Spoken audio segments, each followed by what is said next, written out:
Hey folks, Randy Newberg here, getting ready to do another episode of Leopold's Hunt Talk Radio.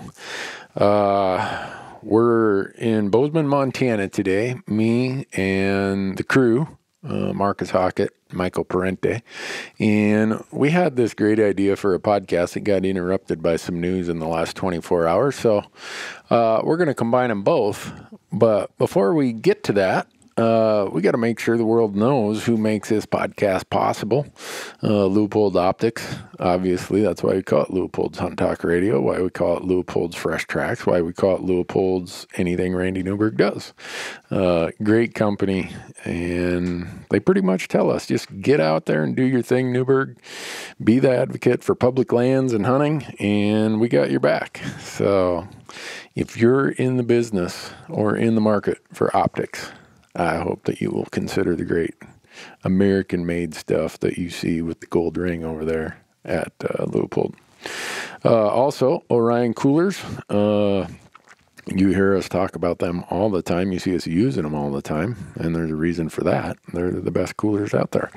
And if you use promo code RANDY and go out to orioncoolers.com, and when you check out, use that promo code, RANDY, you're going to get this really cool tumbler. And you can use it for coffee, water, beer. I don't care. Just know that the tumbler's probably is cool. On the scale of coolness, it's right up there with what the coolers are. Then we've got Onyx Maps. We're getting ready to do some really cool videos with Onyx Maps about e-scouting. Last year we did, I think, 4 or 5 videos. This year we're going to get serious about it, man. We're like when you draw your tag, we hope that when we're all done, that no matter where you live and no matter where your tag is, you're going to be able to use Onyx to plan your hunt so that when you get there, it's like, wow, I've hunted here 10 times, even if it's the first time you've been there. But if you go to onyx.com, I think even the old one, onyxmaps.com, it'll take you to their website. And if you want their app products, which I would strongly suggest that you need it, especially if you're hunting the places we do, use promo code Randy and they're going to give you 20% off just because you're listening. And you're a great customer, they want to give you that 20% off. So promo code Randy. And then it's application season for us. We still got a few states ahead of us, but we've really been researching, working hard at it every Wednesday night when we do our Elk Talk Live seminar or session on Facebook. We're talking about applications, and the group that we use for that more than anything is Go Hunt. They have a service called The Insider, and it has amazing research articles. The best research articles. I read them from start to finish. Everything you want to know about not just application strategy for that state, but that species of the total plan in general. And the best draw odds, information, harvest stats, public versus private land, percentages, you name it. And if you go out to gohunt.com and subscribe to their Insider, use promo code RANDY, you're going to get $50 of mad money to use in their gear shop. And their gear shop is the best gear shop that I know of. So there you have it, folks. That's who makes this possible. I hope that you'll be supporters of those companies because they want to support the public land hunter like we are. And with that, you're going to hear a little click, and then we're going to have the crew on the phone or on the headphones with us. So follow along. I hope this is as informational as it or as interesting as it might be informational. So here we go. All right, folks. Here with me, as I said, were the two guys who really run this joint, kind of keep me from straying into the weeds too far. Marcus, you here? I'm here. Michael, you here? I'm here. Really? I'm here. All the way? I'm all the way here. All right. I mean, it's hard to be focused on a warm March afternoon when we could be out doing something else. That's what I'm saying. Yeah. I mean, the fishing's going to get great pretty soon. The fishing's already great. Is it? Yeah, it's been awesome. There are elk antlers dropping on the ground. Not that I'm an elk shed kind of guy, but I know some people are. There's beaver to be trapped. I mean, it's a pretty serious time to be stuck indoors doing tax returns and editing video. Got to keep the lights on somehow. Yeah? Yeah. Speaking of keeping the lights on, we were going to do a podcast, and we're going to get to it. But this podcast was originally going to be about the alphabet soup of land management and wildlife conservation.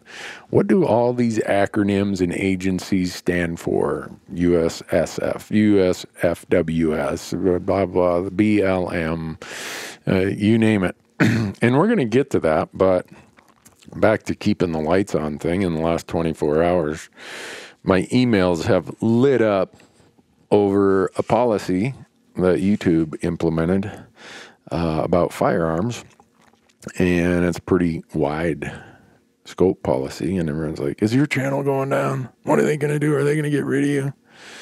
So I think that's why Michael said, got to keep the lights on, because this morning we've been talking about whether or not I'm going to have to furlough everybody, and we're in the process of hiring a new employee, and are we going to be selling our camera gear and our computers on Craigslist for 30 cents on the dollar? Marcus is saying, boy, I'm glad I got a degree in fish and wildlife. I might have to fall back on that. Yeah, I don't know if I'd be able to find a job in that field right now. Oh, really? Okay. Well, the point of all this is, and I'll answer the question here to the best that I can, because so many people are emailing us. There's a big thread out on our Hunt Talk forum, not a big thread, but one that just started a few hours ago about this topic, is the new YouTube policy. I'm going to read it here. It says, YouTube, policies on content featuring firearms. YouTube prohibits certain kinds of content featuring firearms. Specifically, we don't allow content that, one, intends to sell firearms or certain firearm accessories through direct sales, private sales to individuals, or links to sites that sell these items. These accessories include, but may not be limited to, accessories that enable firearms to simulate automatic fire, convert a firearm to automatic fire, bump stocks, gating triggers, drop-in auto sears, conversion kits, and high-capacity magazines, i.e. magazines or belts carrying more than 30 rounds. So point one, we're somewhat clear, other than we do promote rifle and ammo companies in what we do. We have Howa and Nosler. So we don't have any direct links to their site, but it's a pretty broad definition at first. Yeah. So here's point number two. Content that provides instructions on manufacturing a firearm, manufacturing ammunition, high-capacity magazines, homemade silencers or suppressors, or certain firearm accessories such as those listed above. This also includes instructions on how to convert a firearm to automatic or simulated automatic firing capabilities. Item number 3 shows users how to install the above-mentioned accessories or modifications. Sounds to me like that was written by somebody who doesn't own any firearms or use any firearms. Because I think about us, you could make a case that most all of our videos at our rifle hunts somehow have that connection or problem. Yeah, in the very broad definition that it starts out with, you could find just about anything related to hunting or firearms and say that it fits under that.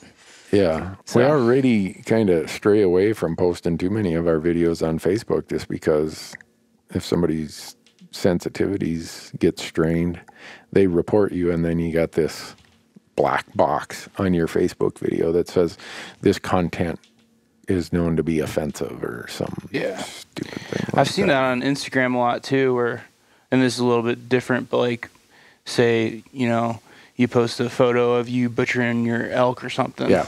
And somehow that's sensitive content, even though...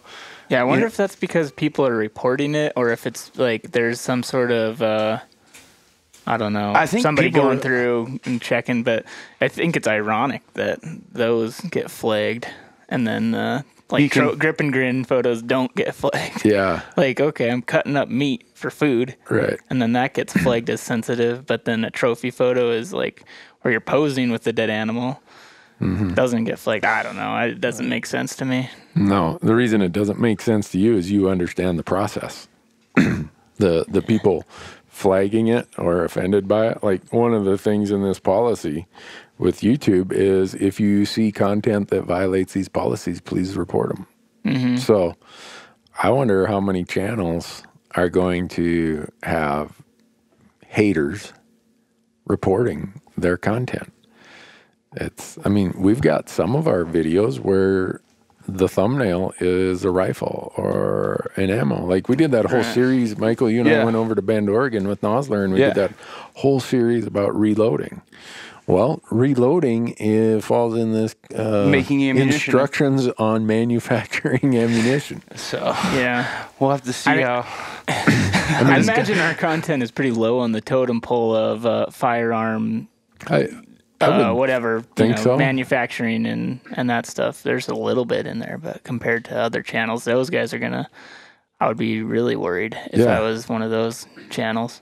Yeah, my buddy Kyle Lamb, who does Viking Tactical. Yep. I worry about, the fact that he has a lot of self-defense, a lot of tactical stuff, and he's a great guy, great hunter. Really has a great channel, great podcast. He's got all kinds of cool stuff. And it's not like he's telling people, oh, go out and do this or blow that up or whatever. He's teaching people how to safely use firearms. Mm-hmm. But I bet you he's going to be in the bullseye. What about any of these companies? What about say you're Nosler, say you're whatever rifle, ammo, handgun company. Are they taking down your YouTube channel? Or are they going to say, well, if you want to show videos about mowing your lawn out in front of the production facility, we'll let that happen, but no content. So if you want to read what this new YouTube firearms policy is, I just Googled YouTube firearms policy, and that's what came up. It's right there, very first item. But then you go and read some of the comments that are going on out there right now.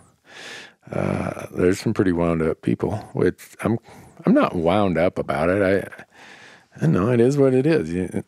Some people are saying, "Oh, this is the First Amendment. You're getting rid of my freedom of speech, or you're infringing on my Second Amendment rights." Well, that's the problem. Is we often conflate and confuse all these things. The Fifth Amendment says if you own property, not necessarily real property, but any property, intellectual property, or a video distribution platform, you can say to people, look, I own this. If you want to use it, you're going to use it according to my terms. That's right. That little box you have to check whenever you sign up for something that says, I agree to these terms and conditions.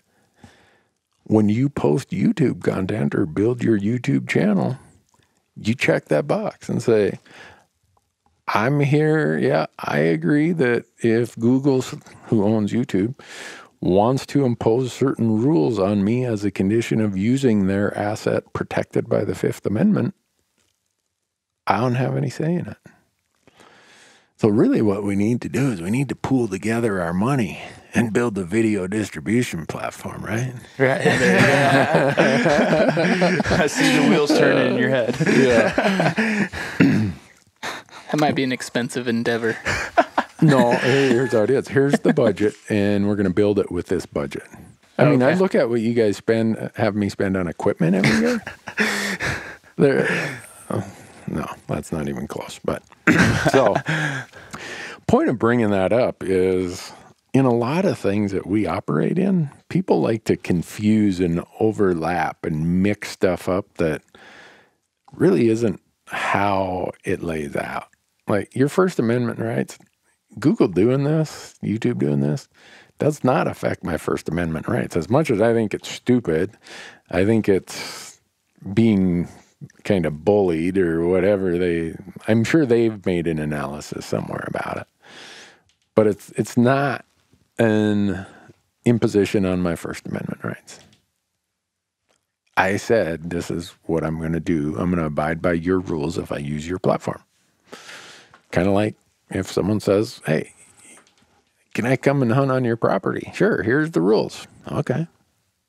Better follow the rules, or they have the right to tell you, take a hike. Yep.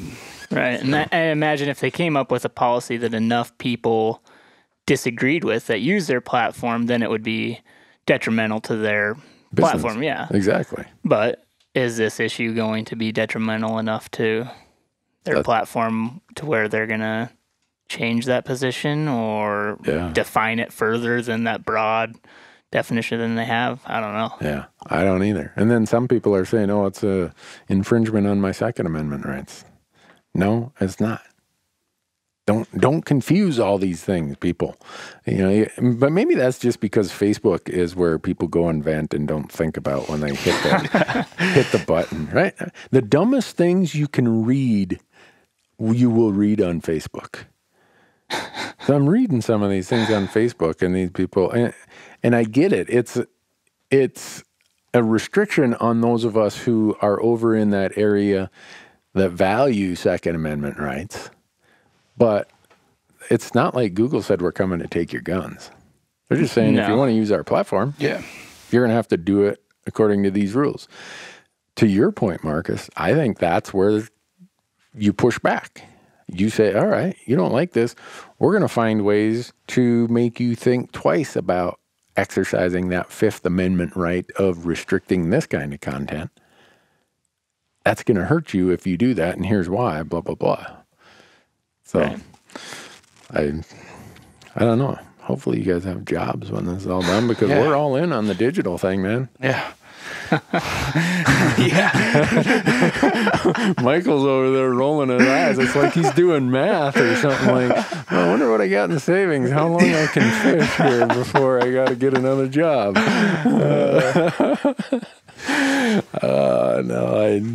I don't lose a lot of sleep about it. I'm not going to. Well, last night I did, and I fell asleep as quick as I got home, so must not have been. I guess we'll find out here in the next couple weeks. Yeah. If any of our stuff gets flagged or whatever. Yeah, we'll keep an eye on it and find out. I don't know. This morning out on Hunt Talk, some guys, there was some error at YouTube, I believe, because it said this channel's currently not available.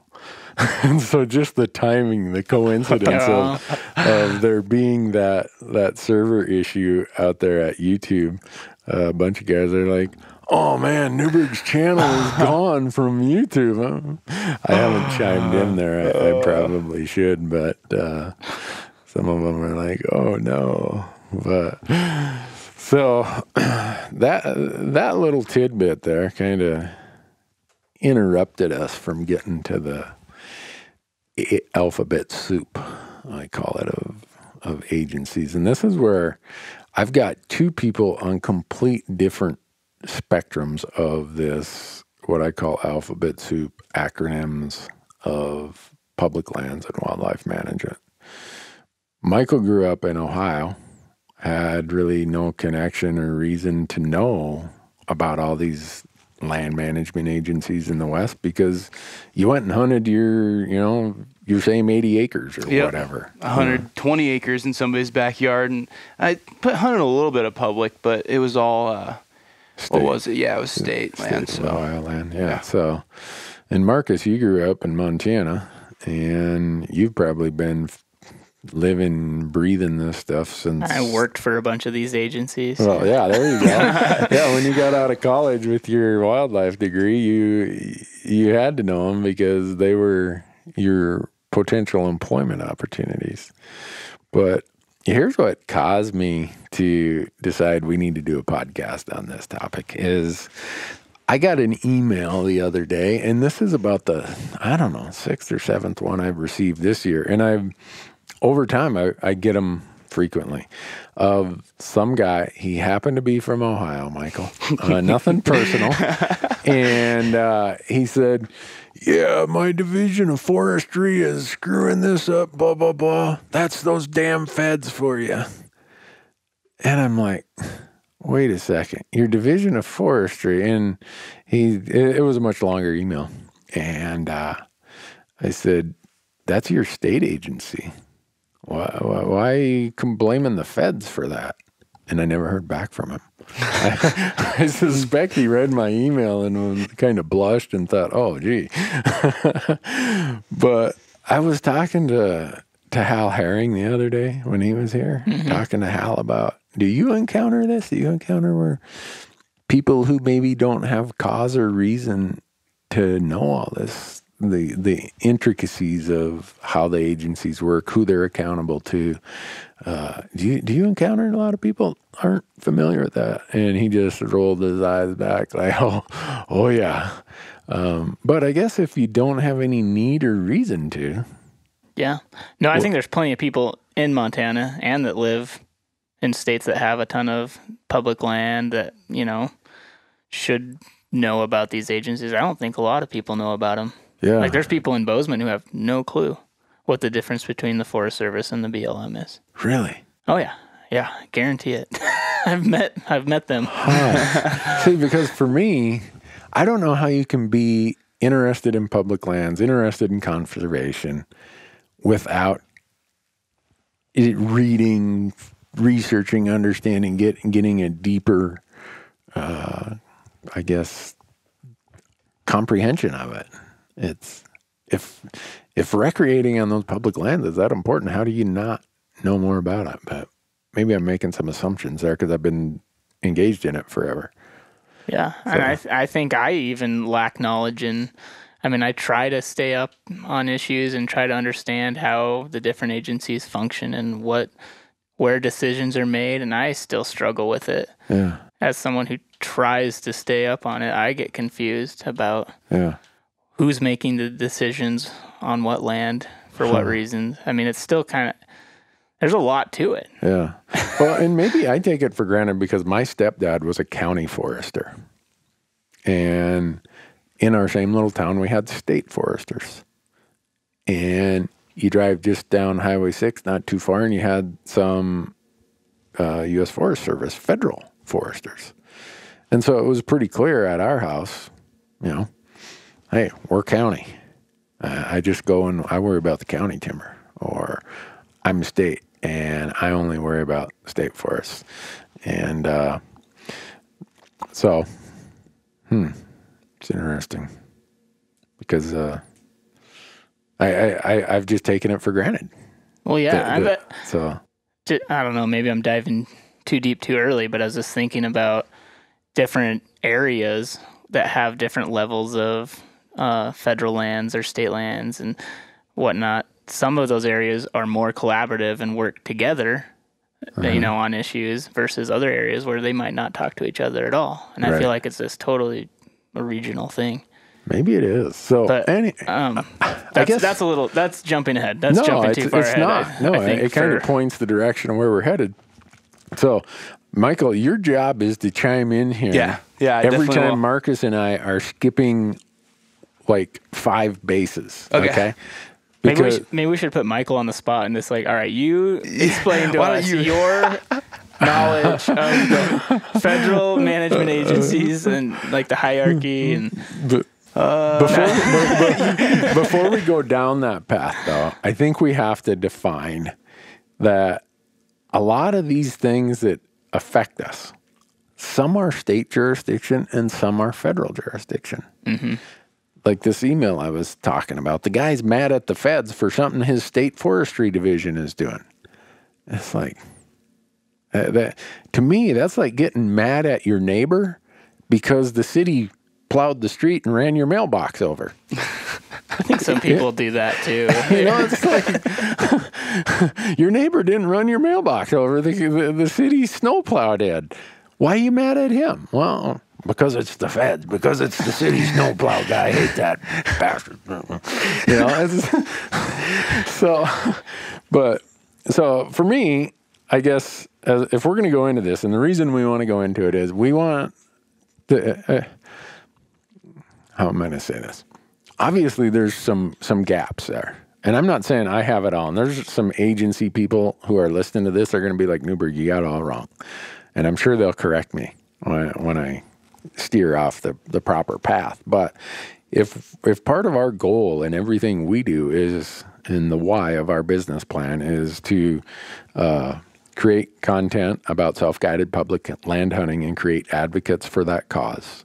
The create advocates for that cause, this podcast is a big part of that. We need to make sure that we lay out the landscape of as much information as is helpful. Because nothing is worse than having an advocate show up and not have his or her ducks in a row. Mm-hmm. Because I've done that. That's embarrassing. You kind of run and hide in your rabbit hole for a year or two before you dare stick your neck out again.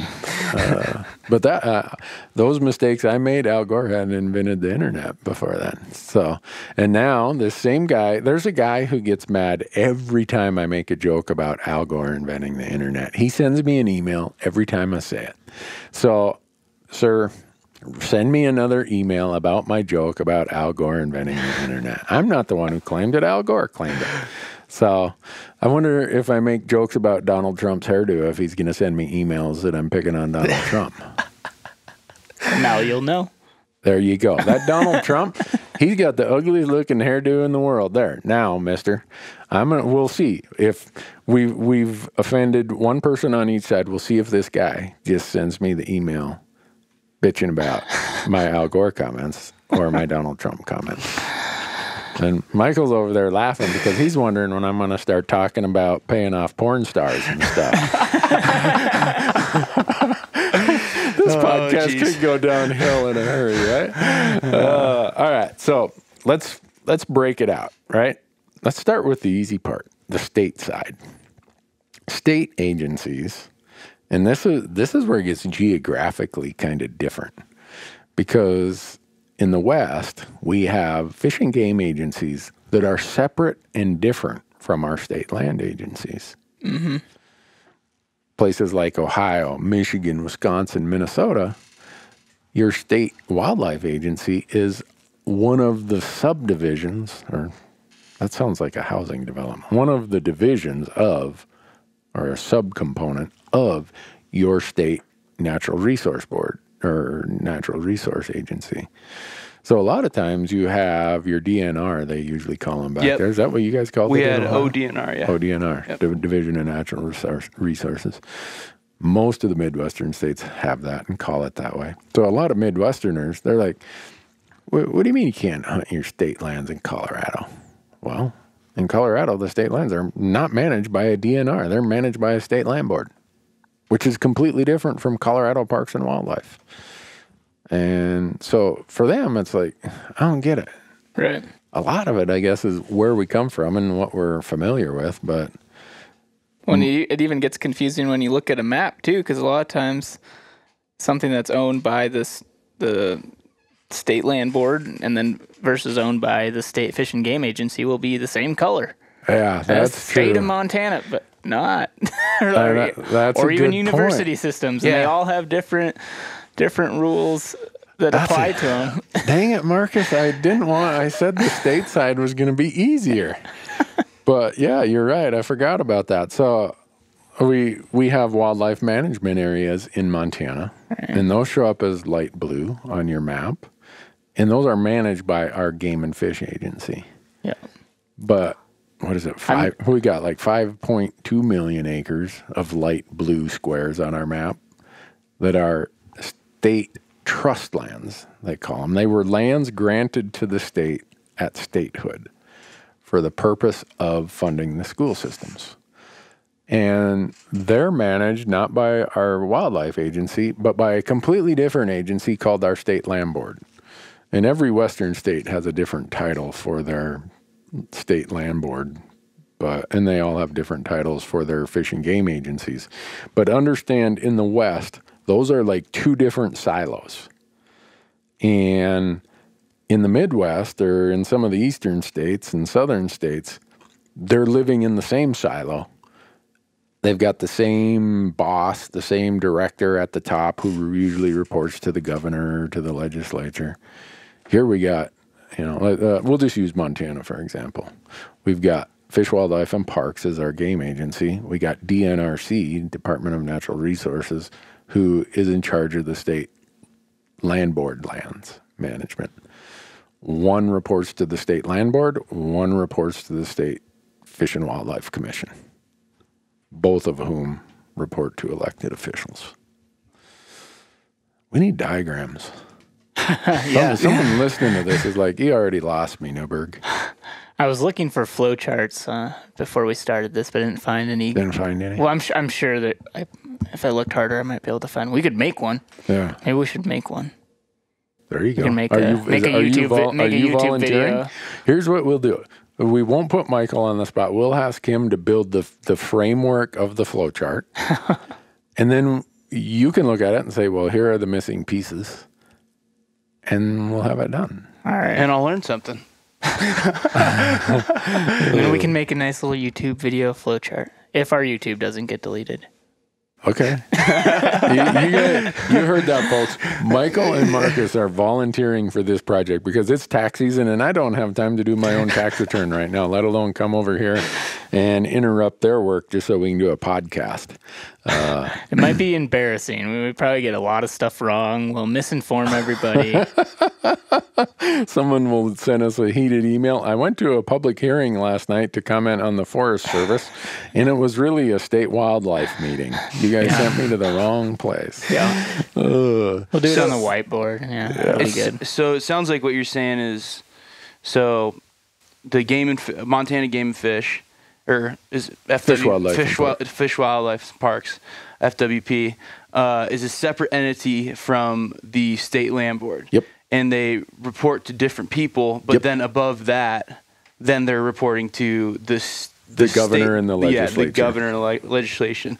Yep. So what is the I guess what are some issues that the FWP would take on in comparison to the State Land Board?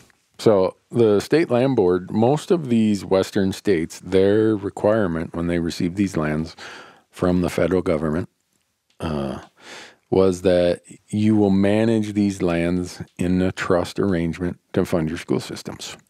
And so let's again, we'll use Montana, but it could be any of the western states. There is this big chunk of land, actually looking right out our windows here, there's this state land out by Mystic Lake. Yep. And you'll see where they harvested a bunch of timber. So they did that. Screaming and yelling, squawking, squealing. I mean, you name it. Western civilization was coming to an end because the State Land Board allowed a timber sale. Well, that was done because the State Land Board's number one priority is profit for the schools.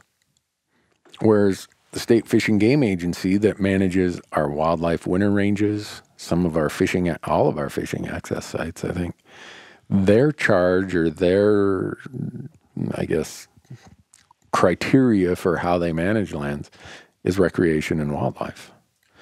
So like in the simplest terms, basically, the State Land Board needs to make money. Fish, Wildlife, and Parks needs to make better wildlife habitat. That's why Marcus is here. Well, I think that clears it up. Yeah. So when you take that to its next conclusion, if the State Land Board has some premium wildlife habitat and somebody comes along and says, that would make a really good farm or a really good subdivision, because the state will lease land. They'll lease commercial land on a 100-year lease and say, yeah, go ahead, build buildings there. We don't care. Just pay us our lease or whatever it might be. Maybe it's mineral development. It could be anything. They have an obligation that if it will make money, they got to do it. Wildlife habitat be damned. So, yeah, and I'm sure there's some areas that are better than others, right? I mean, right. That's where it gets confusing. Right. And depending on who's in charge, who's making the decisions. Right. And sometimes the State Land Board will enter into land swaps with the Fish and Game Agency or Fish and Game has this pool of money that part of our license builds there for buying habitat or buying critical areas. Sometimes that money will buy that land from the State Land Board. So it's weird, one state agency buying it from another. It's like, what the heck? Yeah. But it's because, like Marcus said, some of them have more critical wildlife concerns than other parts, and you try to conserve the ones that are the critical parts. And then I imagine, too, some of the people who are in charge might be thinking of making money right now in the short term versus someone who is more concerned about the long-term management of that land and profitability of the land. Right. Yeah. That's the state level, and people forget that because it's at the state level, our rules in Montana regarding state trust lands are different than Wyoming, different than Idaho, different than Colorado, different than Arizona or New Mexico, because Montana used to be like Colorado, where we could not hunt our state trust lands. We couldn't fish. We couldn't recreate on them. Yeah, not that long ago. How long ago was that? It was actually quite a while ago. It was the first time I really got engaged in political battles. For like 20-some years? Yeah, I think it was 93, if I remember, because I hadn't been here that long. I think I'd been here 2 years. And I went up to Helena. I'd read about this in the newspaper, and I'm like, I'm going up there. And it's in January, I think. It's tax season. I can afford to take a day off like I can afford to be kicked in the head. Some would say I need more kicks in the head. But so I go up there, and there are a few guys there who are leading the charge. Tony Schunen Sr., Jack Atchison Sr., an outfitter from Butte, Montana. Jim Posowitz was there. John Borgreen was there. They're just some like Montana legends of access and stuff. And I'm this new green guy, you know, I'm maybe 30 years old. I'm just kind of sitting there and listening, and those guys are getting up there and they're laying it to these legislators. I mean, they aren't holding anything back. And the end result of it was that the compromise came that, hey, you know what? You guys are, the state land board, you're supposed to be making money off these lands. And one opportunity to make money is to sell all of us a $10 annual recreation permit. You're going to raise more money for the schools, and we're going to get to go recreate there. Well, it passed. Governor signed it. It was like hailed as victory. But there are still people who are mad over it. Yeah. There are still some people you encounter who say, I remember you sons of bitches up there. You screwed up our state land operation. Someone ought to whoop your ass. Yeah. Some people were that possessive about it. And then some people closed their private, I'm pulling my land out of every program, blah, blah, blah, whatever. So that's when Montana went from being a mirror of how Colorado still is today, right, to now being a little bit more like Idaho, which probably has the best state land access rules. But they don't even have to pay a fee in Idaho to access it. We do. But for me, you know, I say, well, a $10 fee, and you can buy a family pass for like $2 extra. Well, and when you buy a hunting license in Montana, it just comes with it. You don't have the option to opt out of it even. Yep. So that money goes and helps fund the school systems. It's school trust land, so what the heck? We're using it. If I can't afford my, what is it, $10? Is that what we pay? Yeah, or less, maybe 10. Yeah. If I can't afford $10 for access to 5 million acres to fish and hunt year round, I probably can't afford the gas to get there. Right. You know, but now we look at, and we do this just for the purposes of example, and to show that what's the rule in one state isn't the rule in the other. And we talk about this when people are applying for tags, is we go to Colorado, we see all these light blue pieces on the map that say they're held by the Colorado State Land Board. But in Colorado, you can't hunt those without permission from the lessee. Right. And I think in 12% of the lands, the lessee is the wildlife agency. So here you have the wildlife agency paying the state land board to lease the lands for hunting and recreation. But it's only a very small percentage.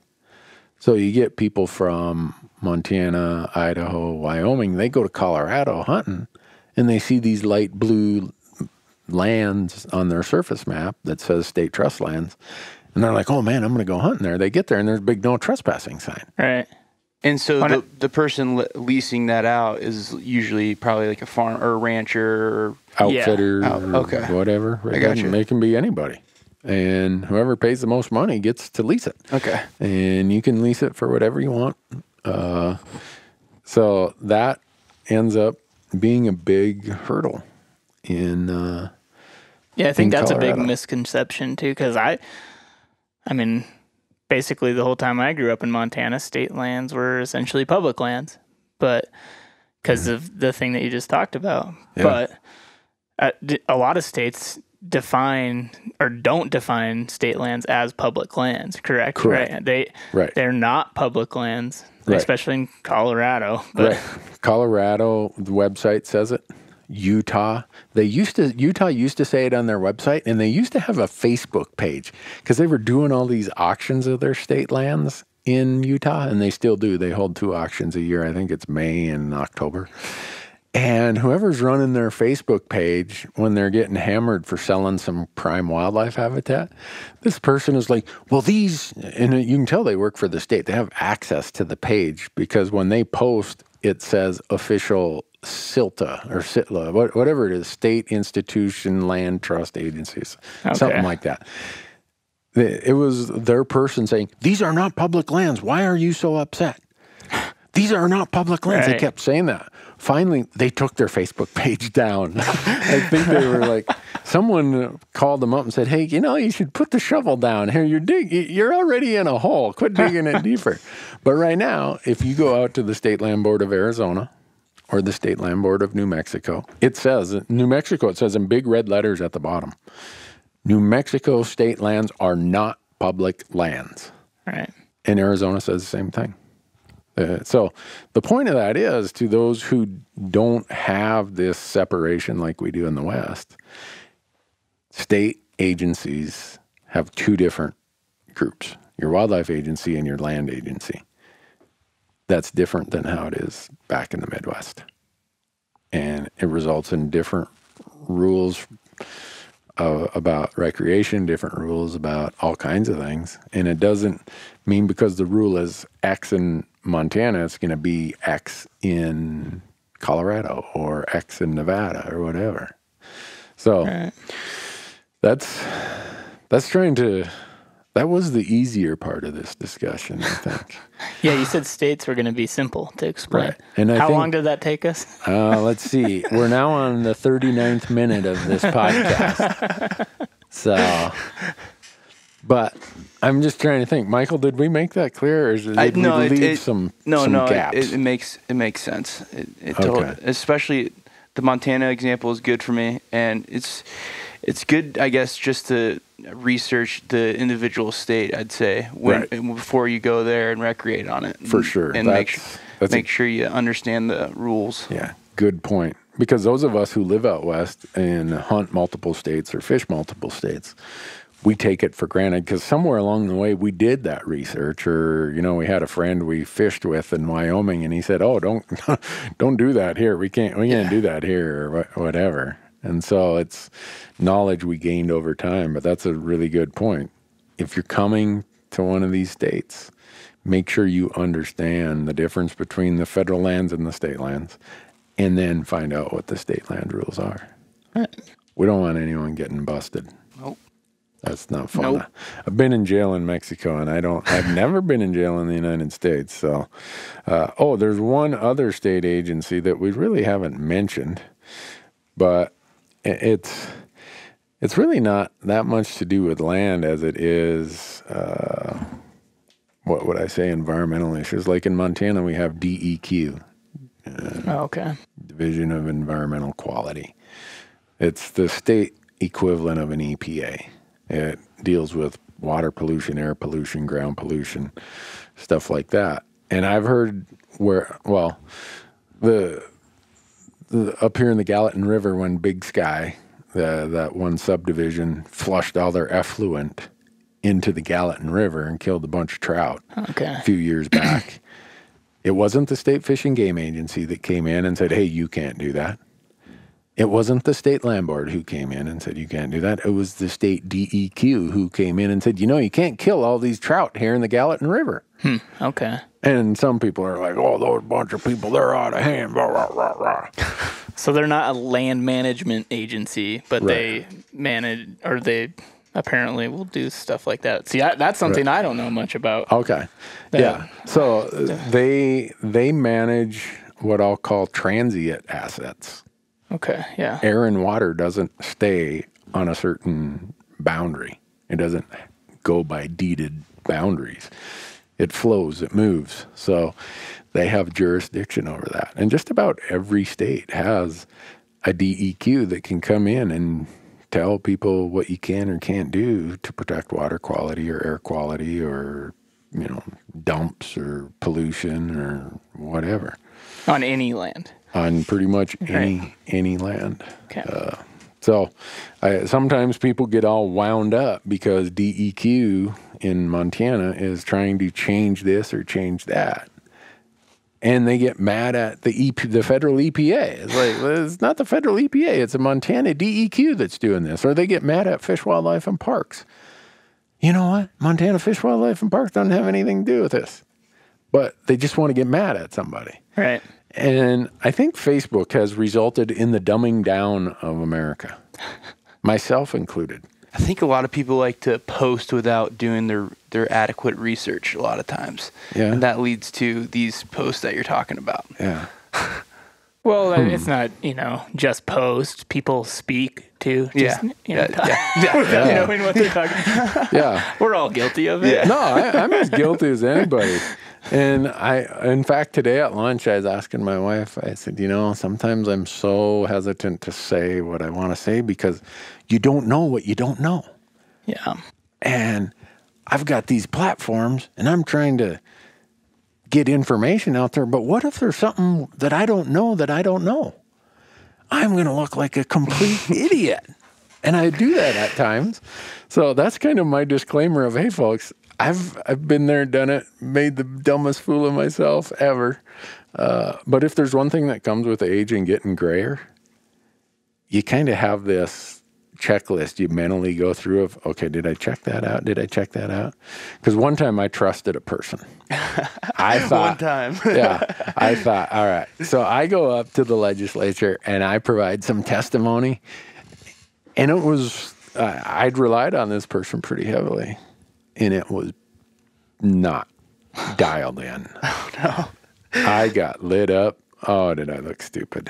But that's on me. That was my fault for being stupid and not doing my own research. Well, now you have the added benefit of having so many followers on your social media that'll cross-check everything you say and let you know when you get something wrong. They do. At least you're not ignorant to the fact that you mess up. Somebody will let you know right away. Oh yeah, and I appreciate it. Actually, when someone does let us know, I thank them. I'm like, I had no idea. I'm sorry, man.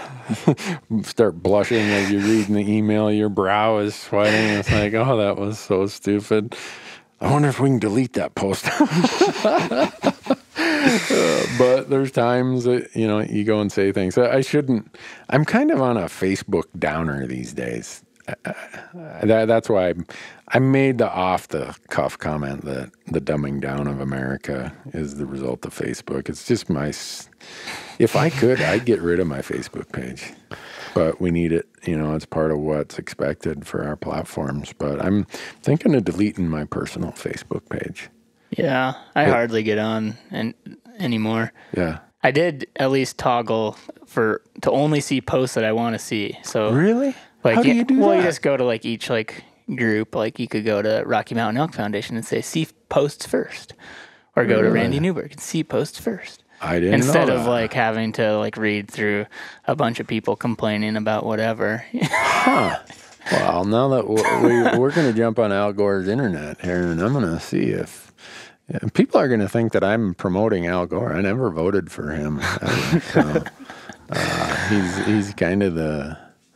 so I'm here on my Facebook page. So you're telling me that I can filter and delete or whatever. Yeah, I forget exactly where it is. There's somewhere like on each post that you can like. So I think each group you can like say see these posts first. This is the proper time for me to remind everybody I don't answer Facebook messages. Facebook reminds you when you have 99 plus messages you've not responded to. I don't have Messenger on my phone. We have this social media group, and they turned on my Messenger thing one day. My phone, I'm like, what the heck is going on? It's like crazy, out of hand. And I must have done something because I don't know how it ended up on my phone, but I thought I'd blocked receiving messages. So I called the social media group, and they're like, no, you can't block messages. You can turn it off on your phone. Huh. Oh, okay. So that is it, folks. I do not respond to Facebook messages.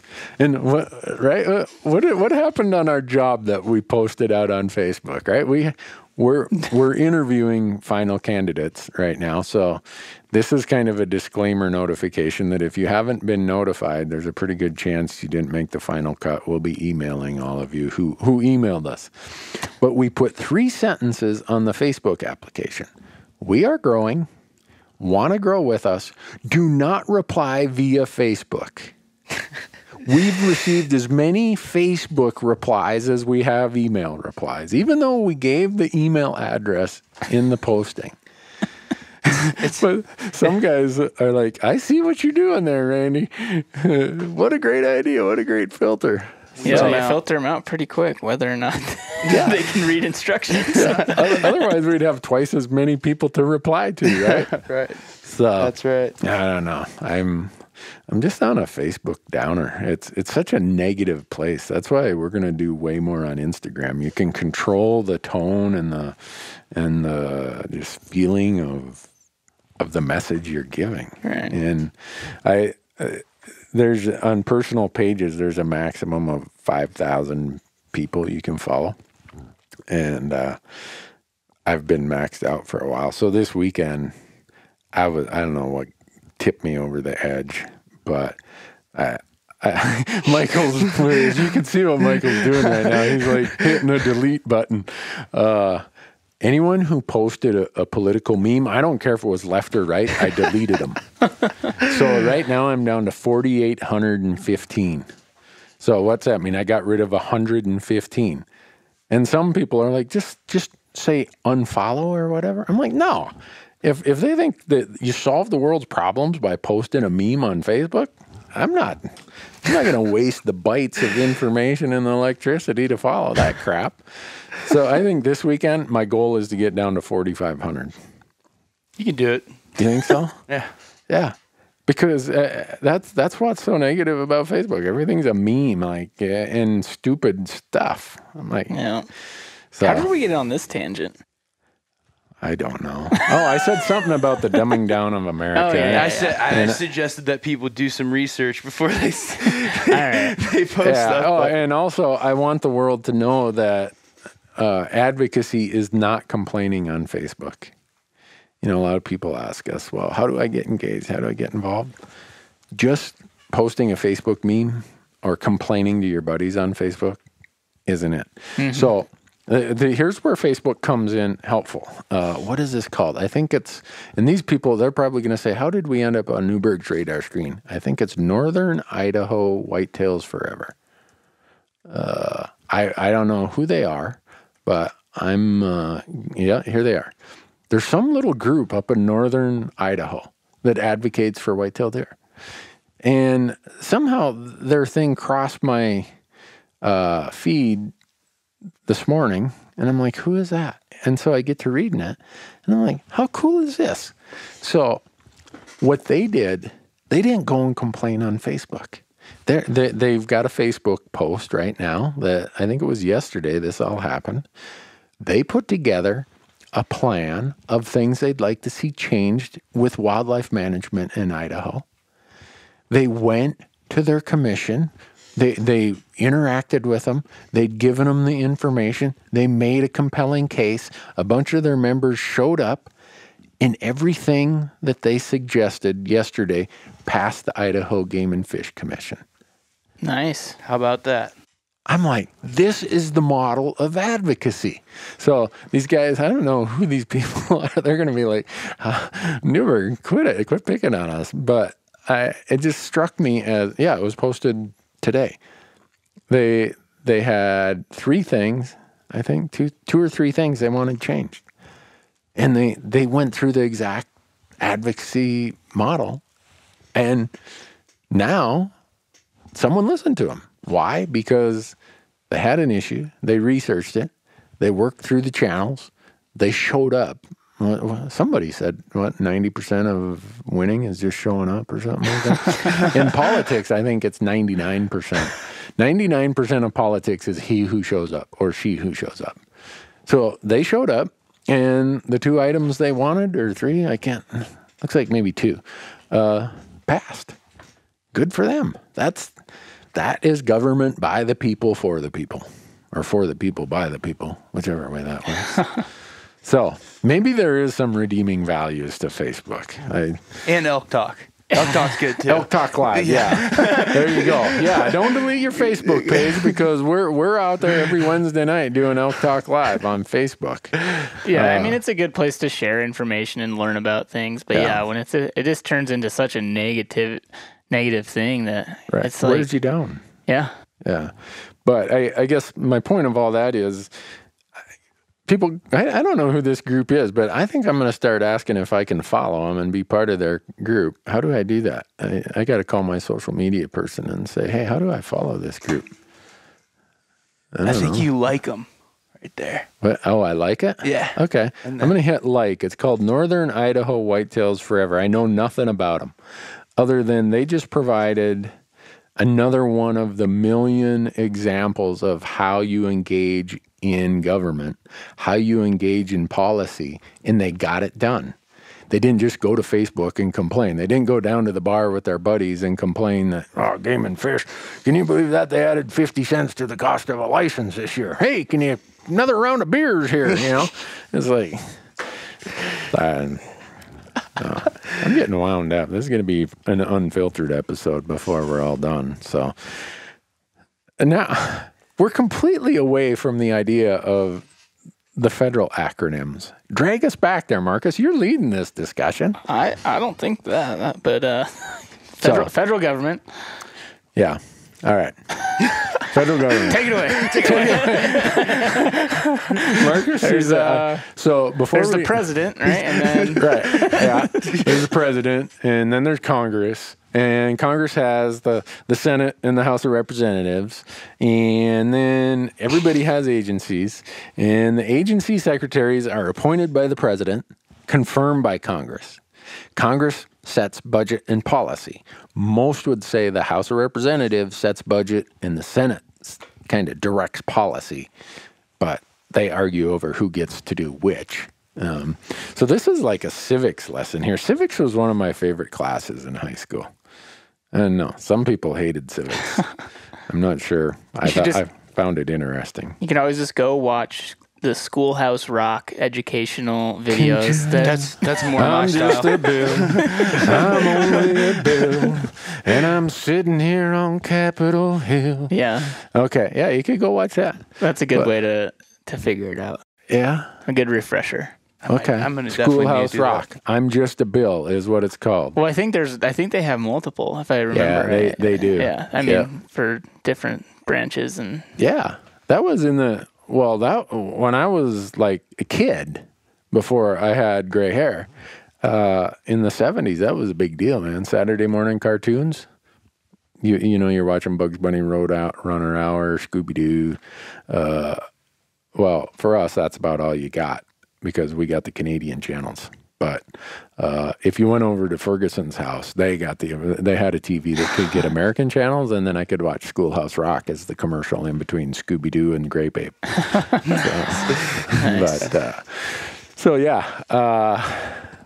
Let's get into this federal stuff because we hear all these acronyms, right? Or you read them, USFS, United States Forest Service, BLM, Bureau of Land Management. They all mean something. And they're in, I'm going to say, is it fair to say, Marcus, you can split it into two umbrellas, Department of Agriculture and Department of Interior, that covers most of what we're going to talk about? For the land management agencies, right. Yeah.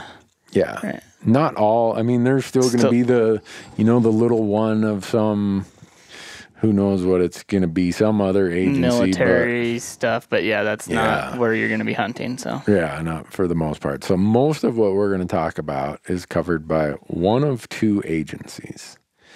Department of Agriculture, and some people are going to be like, why Department of Agriculture? Because the United States Forest Service that owns, 200 million acres, something like that? You're better at quoting those numbers than I am. I should know, but I don't.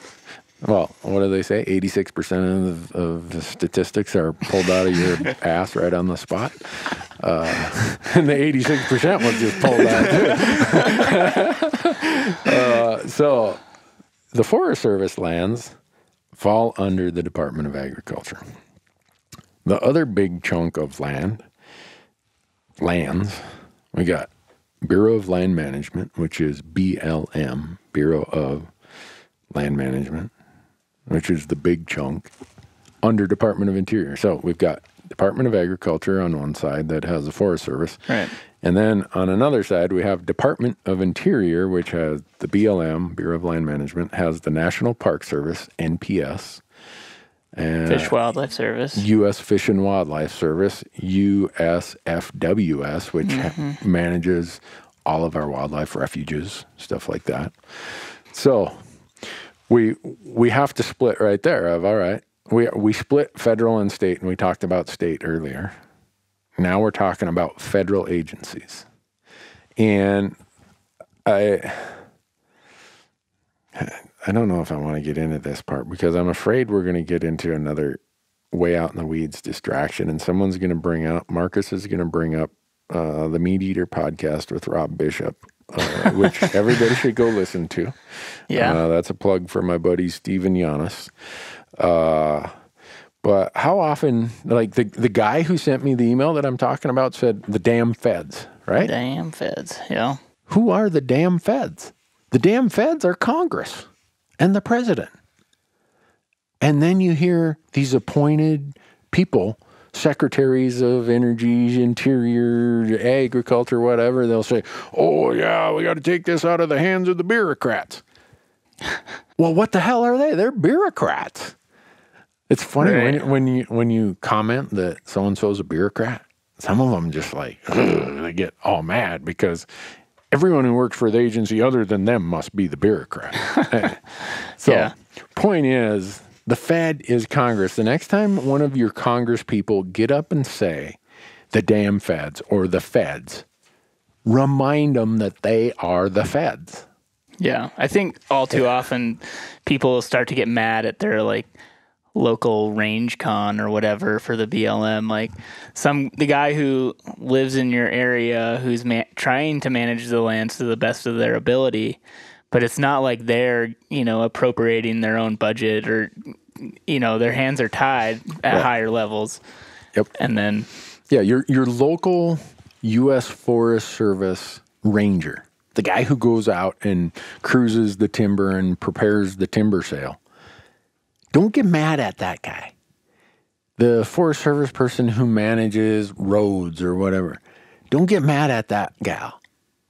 He or she reports to these folks in D.C. who report to Congress. Congress is the feds. Yeah. So, yeah. I mean, I'm sure some of them, there probably are some that might be bad at their job, but in general, it's probably not their fault that they can't do what you want them to do. Right. And I hear that all the time, the damn feds, the damn feds. And a lot of times you hear it from people who are the feds, the elected folks in D.C. But you're exactly right, Marcus. It's not the BLM range officer who creates the budget for Department of Interior. He or she doesn't set policy. Says, oh, this is what we're going to do. This is how we're going to handle firefighting or invasive weeds or wild horses or whatever. Yeah. So... Well, and then the part that gets confusing for me, too, is trying to understand how that stuff all comes to be too, because there's committees, right? Exactly. There's a lot of, and yeah, that's where you need to explain it because I get confused there. Okay, so I'm glad. Who started out with the president and Congress? Did we go too far? Do we need to like back up and like try to? No, Michael, tell us what we need to do. Are you confused? Not really. Okay. I'm kind of chugging along listening. Okay, so the president appoints secretaries of each agency. Right. And when the president appoints those people, they get approved by Congress.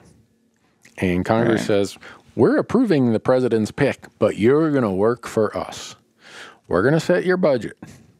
We're going to set your policies and priorities, Mr. or Mrs. Secretary. Maybe they say Madam Secretary, I believe, not Mrs. Madam Secretary. I have this cheat sheet that says proper salutations.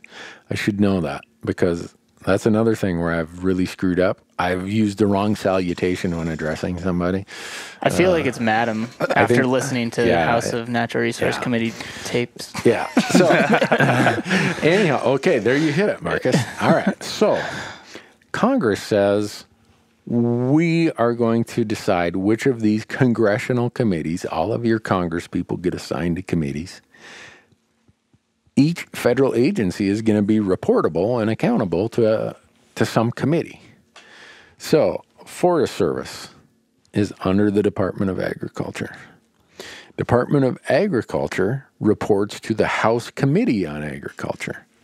And most people would say that budgets, all financial and budget issues start in the House. Okay? Your Department of Agriculture budget, which is also the Department of Ag being the umbrella agency for the Forest Service, U.S. Forest Service, that runs through the House Committee on Agriculture. Michael Conway from Texas is the chairman. On the Senate side, so once a bill passes a House committee, it goes to the Senate for their approval and their back and forth. And if they tweak it or change it, then they have these joint conference committees where they work out the differences of how they each solve the problem. On the Senate side, the Senate Agriculture, Nutrition, and Forestry Committee is chaired by Pat Roberts of Kansas, Senator. Okay. So understand that whoever is the majority party gets to appoint who's the chairman of the committee. So right now, the Republicans control the House and the Senate. So both this House committee I mentioned and this Senate committee I mentioned, the majority of the members are Republicans and the chairperson is a Republican because they own the majority of seats. Now, there's been times in years past where the Democrats held this House of Congress or that House of Congress, and they got to have the chairmanship, and they got to have the majority of members. But is it immediate? So, like, say if the Democrats had the majority all of a sudden, or in the future, I guess, right? Then does immediately the chairman become okay? So how's that process work? Does the House and the Senate come up with the chairman together, or who decides who the chairman of the committee is going to be? The party in charge. Right. Says, all right, this person, you've been here forever. You know, Moby Dick was a minnow when you got elected to Congress. You get to chair this committee now. And so let's say that all of a sudden the Democrats took over the House. Okay. Which some say that's going to happen in November. Whether or not it will, who knows. But if it happens, all those House committee chairmanships that currently belong to Republicans go away once the new Congress gets seated in January. All right. And the Democratic Party gets to pick who the chairmen are. And so they just get together and then collectively have to come up with a chairman. Right. Their caucus, they call it, our caucus will get together and we will appoint the chairman of these committees. Well, all of these committees then have tons of subcommittees. So like the Department of Agriculture reports to the House Committee on Agriculture. Well, then there's all kinds of subcommittees made up of that committee. And the U.S. Forest Service goes through one of the subcommittees. So it's kind of like this chain of command. Right. So the reason that stuff is important is it tells you where the budget issues are, tells you where the policy issues are. Go find out if one of your congresspeople or one of your senators sit on one of these committees, who their staffers are, how to interact with them, how to engage with them. But also it just gives you a better understanding of why it's okay to be frustrated and complain on your Facebook page, but this is the mechanism by which change happens. Yeah. So if you really want to do something towards what's got you frustrated, understand how this stuff works. So that's how the Department of Agriculture works, which the Forest Service is under that. Department of Interior, which we said has three important agencies under Department of Interior that we worry about. Bureau of Land Management, which is the largest landholding agency in the country. The U.S. Fish and Wildlife Service, which often goes by the abbreviations USFWS, and then the National Park Service. All three of those are under the Department of Interior. So right now, the Secretary of Interior is former Montana Congressman Secretary Ryan Zinke. I forgot to say who the Department of Agriculture Secretary is Sonny Perdue from Georgia. So in Department of Interior, back to your comments about committees and all this stuff in Congress. So the House Natural Resources Committee controls the budget of the BLM, of Department of Interior. So by the House Natural Resources Committee controlling the budget of the Department of Interior, it in effect controls the budget for the Park Service, for the BLM, and for the U.S. Fish and Wildlife Service. And the chairman of that committee is who we mentioned earlier was on the Meat Eater podcast, is Congressman Rob Bishop from Utah. Mm-hmm. So, and then it's the same exact process of how those committee members get appointed as under the agriculture side. Pretty much. It's the same process is used for all these committees. Every once in a while they'll say, well, this person's been here the longest, but they're so busy over there on the Senate Finance Committee. Let's make so-and-so the chairman of the Senate whatever committee, because we got to spread this around a little bit. So it's not always seniority, but the senior members get to say, I want to be chairman of that committee. And their caucus, their party pretty much says, yeah, you've been here forever. Sure, that's yours. Who do you want on your committee with you? And so they kind of get to draft their teams. Mm-hmm. There's an idea. Instead of fantasy football or fantasy baseball, fantasy Congress. How many people do you think we could get to? Oh, man. How would you keep score? Who got paid the most by a political action committee? You know, X points for voting for a bill that got vetoed. X points for someone who voted against the rest of their party. You'd lose points. I'm just trying to think, how would you pick a defense? You'd lose points if you were part of a congressional investigation or a health ethics violation or something. Boy, you'd have to pick carefully then under the current model. But, man, let's finish the Department of Interior before we get in the ditch further. So then, Department of Interior on the Senate side is reportable to the Senate Energy and Natural Resources Committee. The chairwoman of which is Senator Lisa Murkowski from Alaska. So, all these land agency decisions, no matter what frustration we have, whatever we think, it all goes through Congress. Right. So flowchart's getting pretty big right now. You're going to need this whole wall here, Mark. Look, Michael's trying to do these flowcharts on little Post-it notes. This is going to be an interesting video when you guys are all done. Oh, man.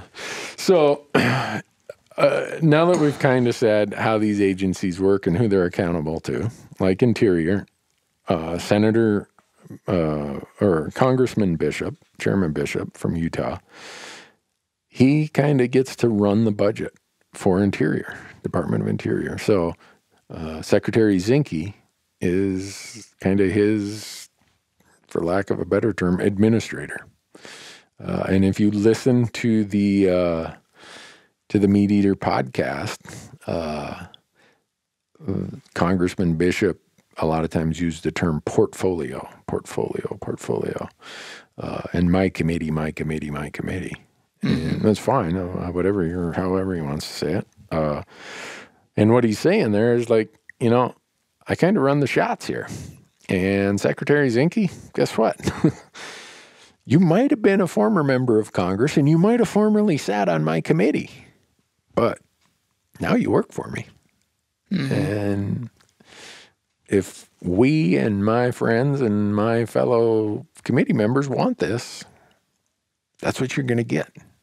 And you're going to do it, and you're going to shut up and like it.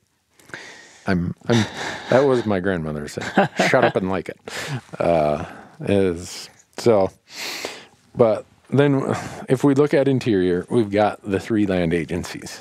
We have, the easy one is the National Park Service, right? Yellowstone Park, Yosemite National Park, Grand Canyon National Park. They manage our parks. Glacier, Gettysburg, a lot of the, there's, is Shenandoah a national park? I'm not sure. Or is it a national park? See, I don't get back east enough, so I wouldn't know.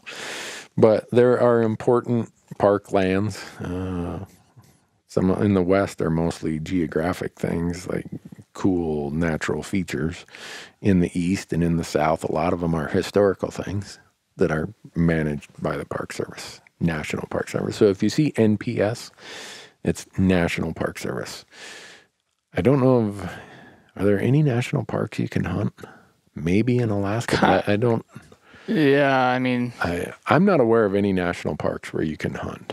Wasn't there something in Grand Teton for a while?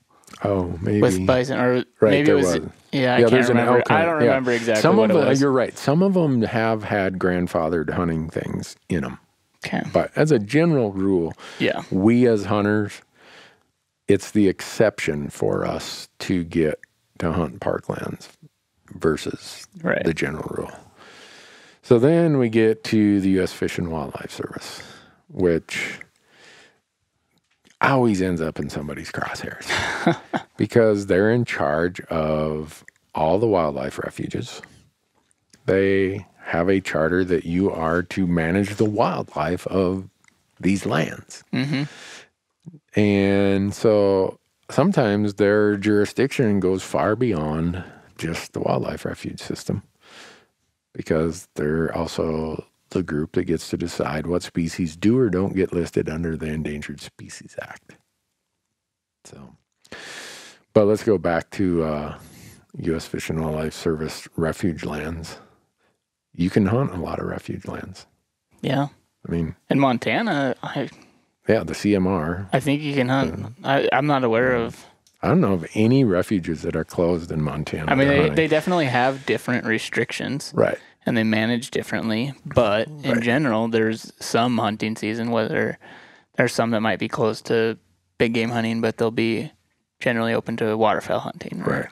Or whatever. Like where we were with Matthew, there was a portion of that refuge that was closed just to let waterfowl rest. Right.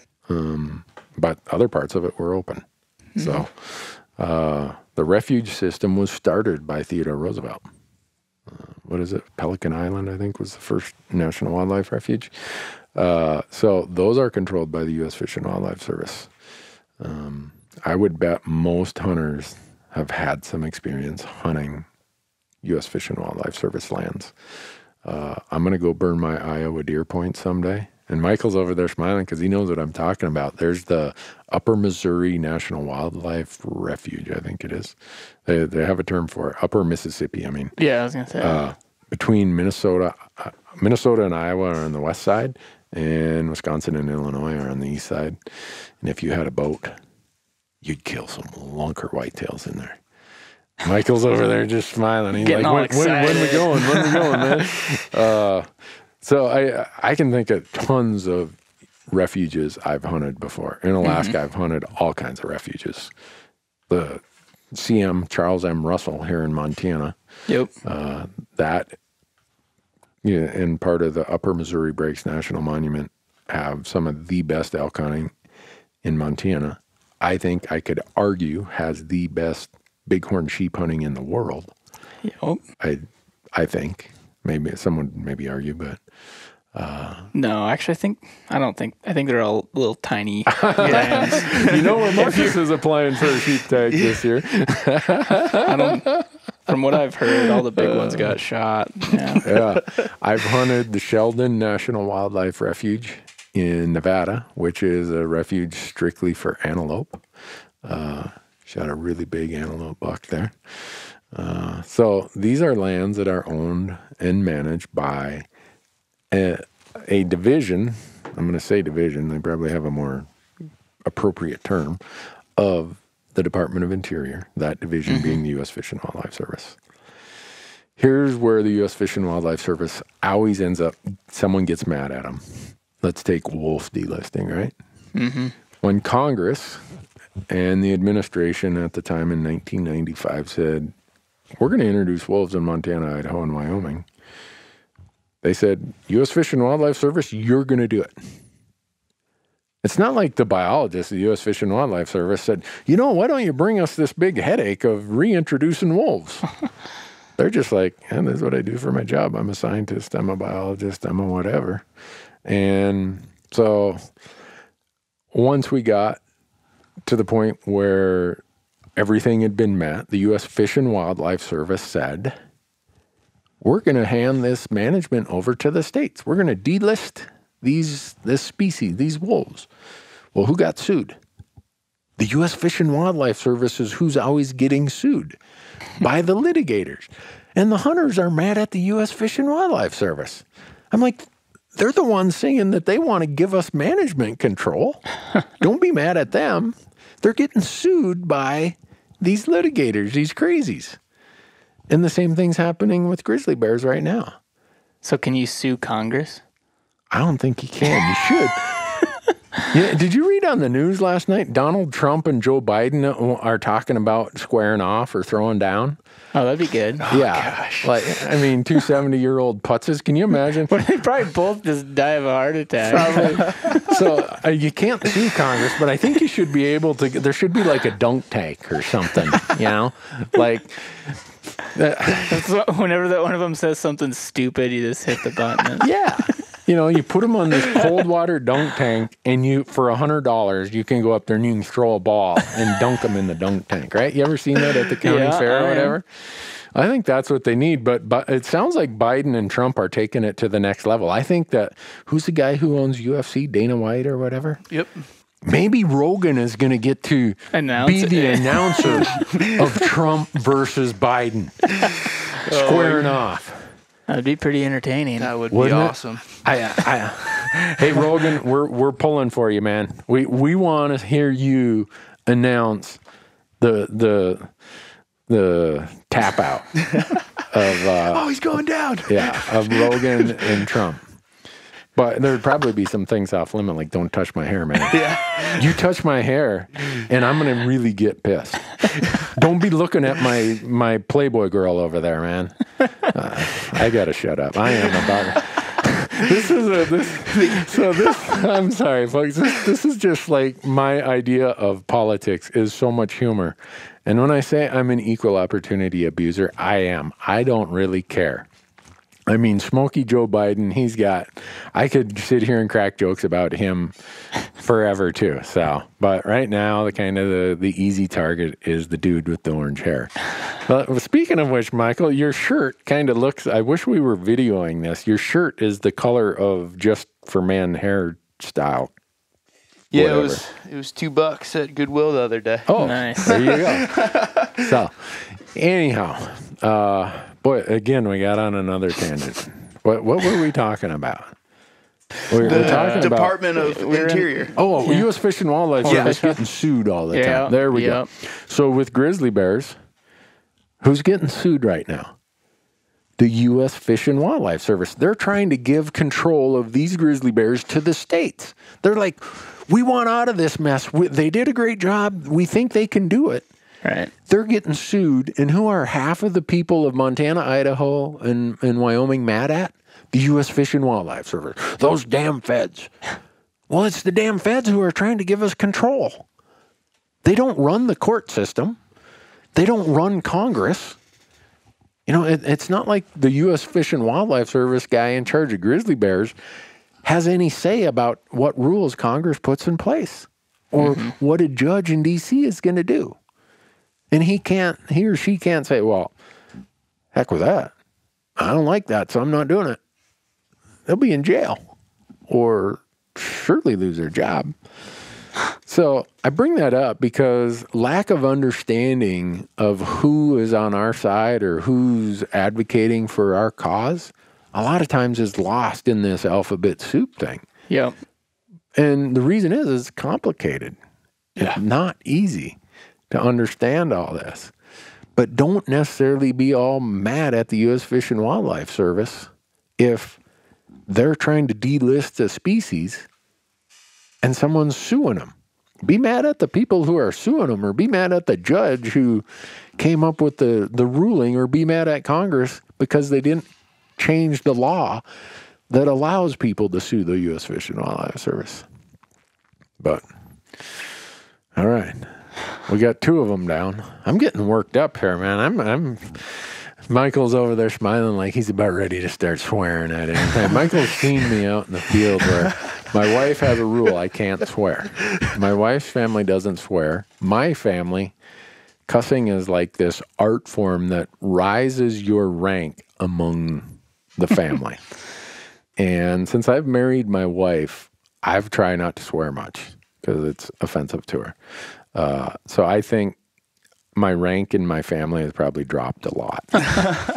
But they still tell me that since my Uncle Elton died, I'm right there. I'm in the running for the family storyteller. Oh, nice. Trophy. I can definitely see that. Can you? Yeah. My Aunt Debbie, she can hold her own. I mean, she is so animated. My Aunt Debbie, I love you, Debbie. And those of you listening who know my family are laughing right now. I'm not responsible for any of you who ran in the ditch when I said my Aunt Debbie is an animated person. They're going to say, Randy, that is an understatement. So I think in my family, I'm certainly in the top 3 of the, like, if you add all, my mom's got 8 kids in her family, and so it's like big family with cousins and everything. There's maybe 80 of us. I bet you I'm in the top 2 or 3 of storytelling, but I don't swear. I think if I swore, I could gain the title. Uncle Larry, you guys, we're filming Uncle Larry this year in Wyoming. Oh, yeah, he drew that elk tag. He is the current holder of the traveling profanity trophy. Oh, nice. Yeah, he took it from Bernie Kuntz.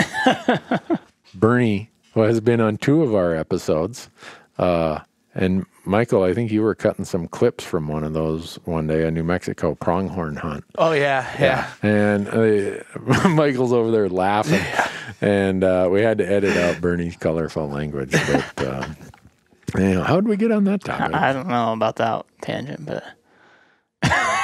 Oh, it's about me being wound up. Yeah. Right. See, you got to hit it in reverse every once in a while. That's why Michael takes good notes. If he doesn't say a lot, he's usually taking notes along the way. I think he's just drawing pictures over there, actually. No, these are notes. That's true. Yeah, he's taking notes, and he kind of pulls us back to center of where we're supposed to be. So, all right. Let's get to the last one here, the last of the alphabet soups, the BLM, Bureau of Land Management.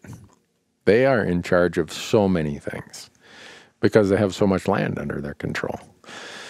Let's see. They're in charge of, they oversee most of the oil and gas leasing in the country, most of the mineral development in the country. I should say that occurs on federal lands. Okay. Not, if it's on private lands, they don't have any say in it. They're in charge of some really sticky things. A lot of the national monuments are BLM lands. They also have the Bureau of Indian Affairs, who they manage most the BIA, Bureau of Indian Affairs lands. Oh, see, I should have known that, and I didn't. So I thought BIA was a separate division. It is, but they a lot of times hand the management of the lands over to BLM. Okay. They're like, you guys are good at managing lands. Lease our lands out and we'll hold it in trust. Okay. Which is why when Secretary of Interior Gail Norton was there, she got sued because of like, I can't remember. It is a ridiculous number of billions of dollars of land that BIA asked the BLM to manage, and the money got lost. So the tribes are like, where's our money? Well, I don't know. Well, that's interesting. Yeah, that's a whole nother topic for a different podcast. Probably, I don't know whose podcast wants to take that one up. But so they have all kinds of quirks that they're in charge of over at BLM. But probably a lot of places where it kind of crosses our paths is just access. We hunt a lot of BLM lands. I'd say the majority of antelope hunts we've done are BLM. Majority of the mule deer hunts we've done are BLM. So, folks, when you see BLM, understand that means Bureau of Land Management. It's under the Department of Interior, which reports to the House Natural Resources Committee. So there's a lot of other things going on with BLM. Wild horses and burros are under. Yeah. How did BLM get the unfortunate task of being in charge of those feral things? Yeah. I mean, I guess because we don't eat them, that's why they're not under Department of Agriculture. Maybe there's a solution. Let's move administration and management of the wild horses and burros over to the Department of Agriculture. We're talking organic protein out there destroying the range that could be converted to food. Yeah, I bet they taste great. In Europe, they eat horses like, I mean, it's in a lot of restaurants, it's a delicacy. And now I'm sure all of our listeners who love horses are going to send me hate mail. But I mean, wild horses occupy a lot of time and a lot of budget of the BLM. And they try to do all this stuff. So today, I'm sitting in on all these calls, reading all these emails because the House passed omnibus. Like, I don't know what omnibus stands for. It's an omnibus budget reconciliation bill to let the government stay open. It's like a budget bill. And there's all kinds of, it's like this big Christmas tree. Everybody gets to hang all kinds of ornaments on it, man. It's like, oh, this is my pet project. That's my pet project. Well, there were things in there that would give the BLM more management authority for wild horses. And this morning I read the bill. Yeah. Gone. The corrections, the changes that would give BLM the ability to really do what needs to be done to keep wild horses from destroying a lot of the range like is happening in the Intermountain West. Mm-hmm. That part of the bill, see you later. Interesting. Like, great. But there's some really good fixes for fire management and fire funding. Okay. LWCF is going to get funded this year. It doesn't get extended permanently, but at least we get it for one more year, and then we're going to have to fight. There we go. LWCF, right? We use these.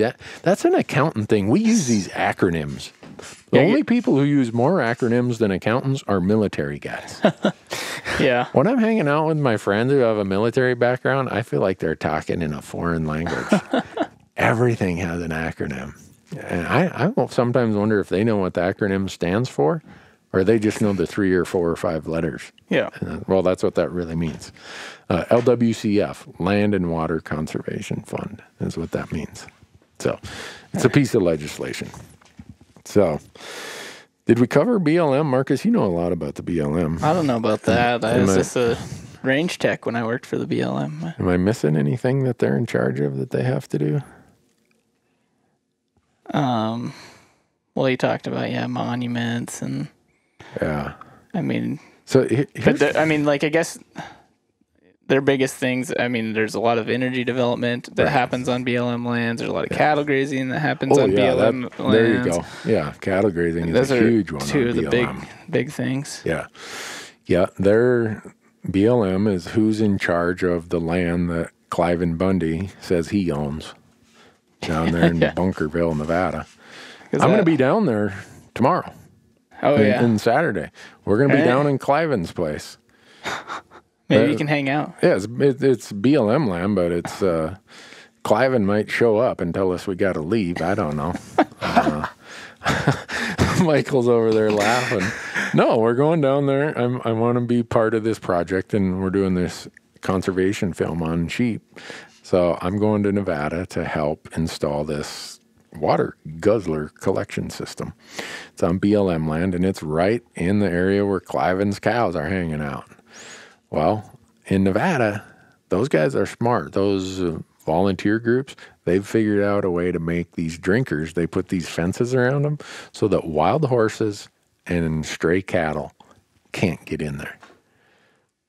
But the bighorns can. They can get in and easily. the wildlife can. Yep. Somehow the wildlife figures out how to crawl. It's a cool looking maze. Yeah. Of how they do it with pipes and fence and not like pig fence, but like metal fence. You look at it, you're like, well, how can an elk or deer figure out to get in there, but a horse can't? So anyhow, yeah, grazing's a big issue for the BLM. Huge issue. That's why they get drawn into things like the whole Bundy event. Yeah. So we need to do a whole podcast on that. But I don't know who the expert is. Who would be the expert on the whole? I want the objective. Tell them to email you. They might be listening. I doubt it. I doubt that Cliven and his boys are listening to me. The expert on Cliven. Yeah. Okay. Yeah, I'm on someone who's I think talking about this BLM management, but yeah. No. Oh no! I mean, yeah. Wait, I better just shut up.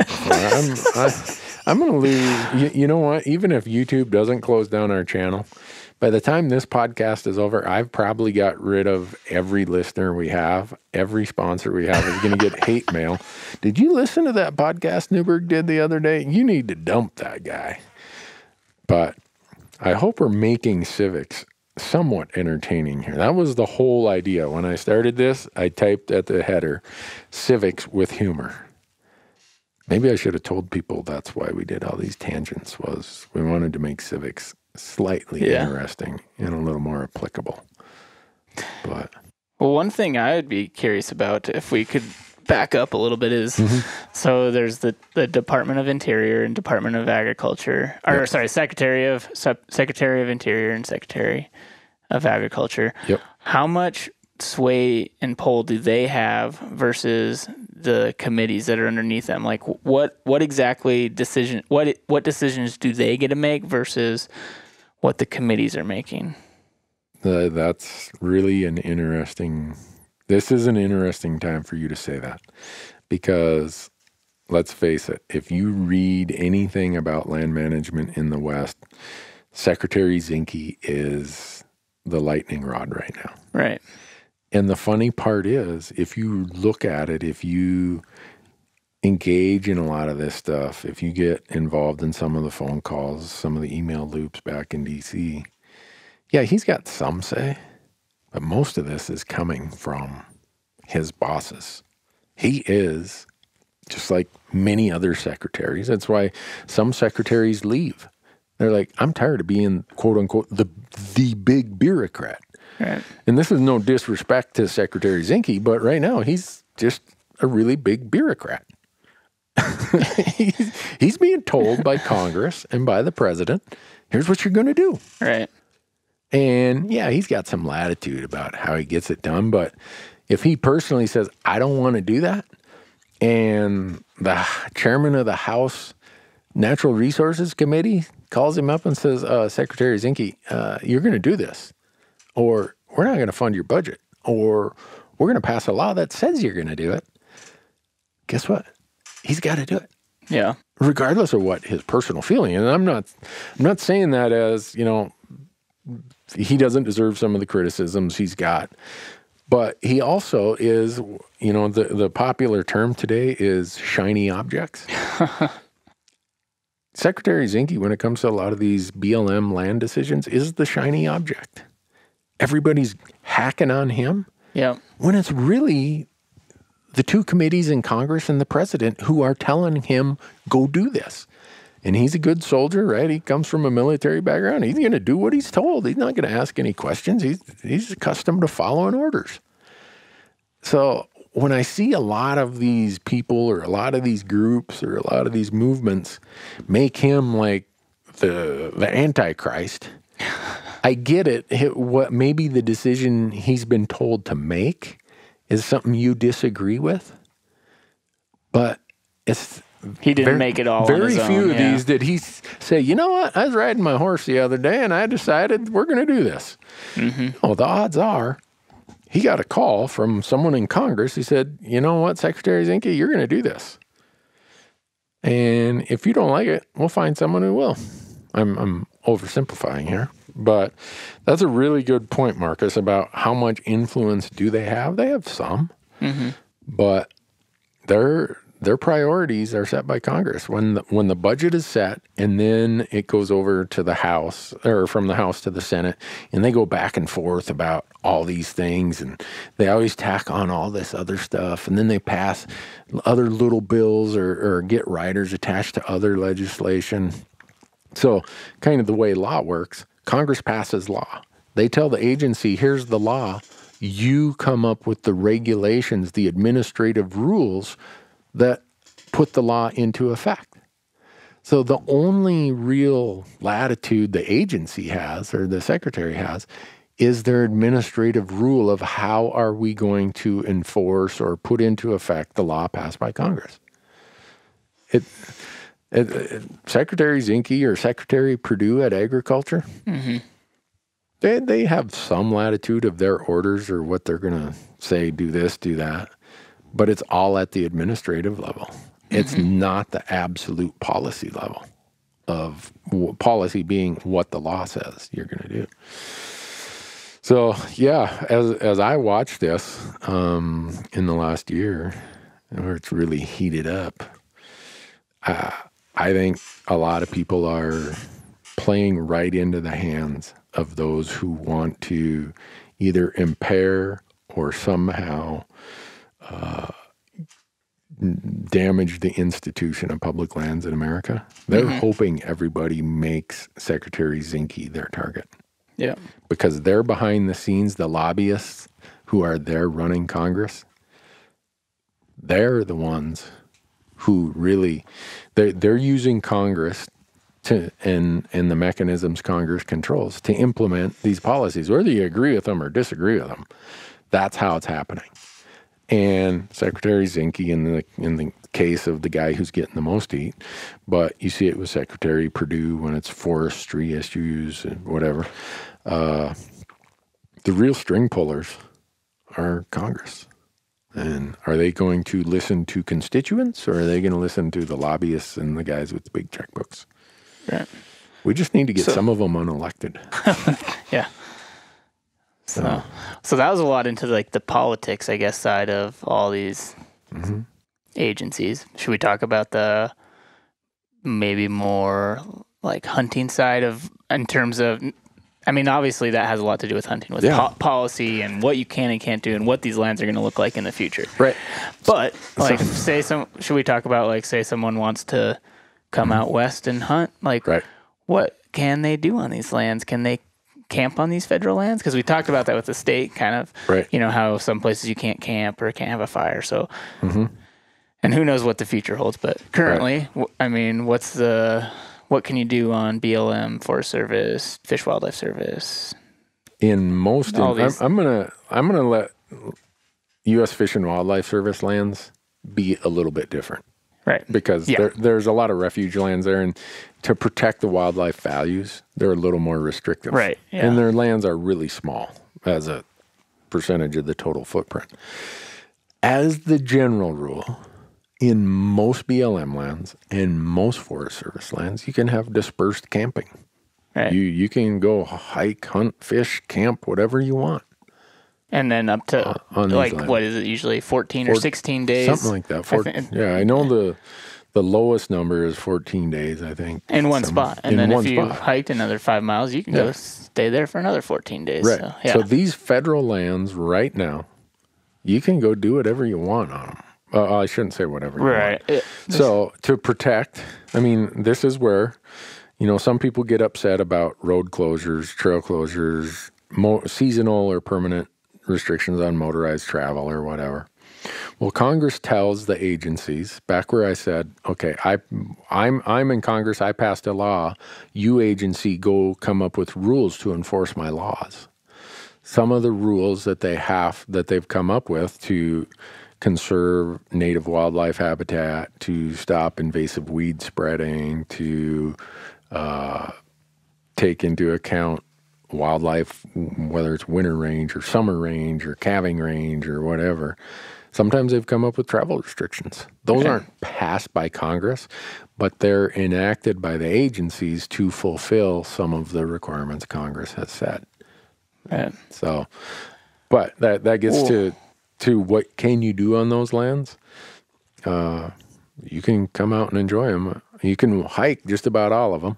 Mm-hmm. I think in Montana, 70% of our lands are open to motorized travel. The other 20, I think it's like 27% is restricted motorized travel, and the other 73% is open to motorized travel, something like that. But all of them, all 100% of it, you can hunt, you can camp, you can hike, you can whatever. It's just whether or not you'll be able to do it mechanically or you got to do it on foot or horseback. Right. So, yeah, I mean, a lot of the federal lands are very lenient in what you can do. Mm-hmm. You can go cut firewood if you get a permit. You can do Christmas trees, all sorts of stuff. But that being said, I guess if some people might not know, while those land management agencies like BLM and Forest Service are making those decisions, they don't manage the wildlife that is on those lands. Exactly. So I think most people probably recognize that, but the state agencies are the ones who are actually managing the wildlife and what the legal requirements or what you can legally do in terms of hunting or fishing on those on any lands, whether it be federal, state, private anything within each state is managed by the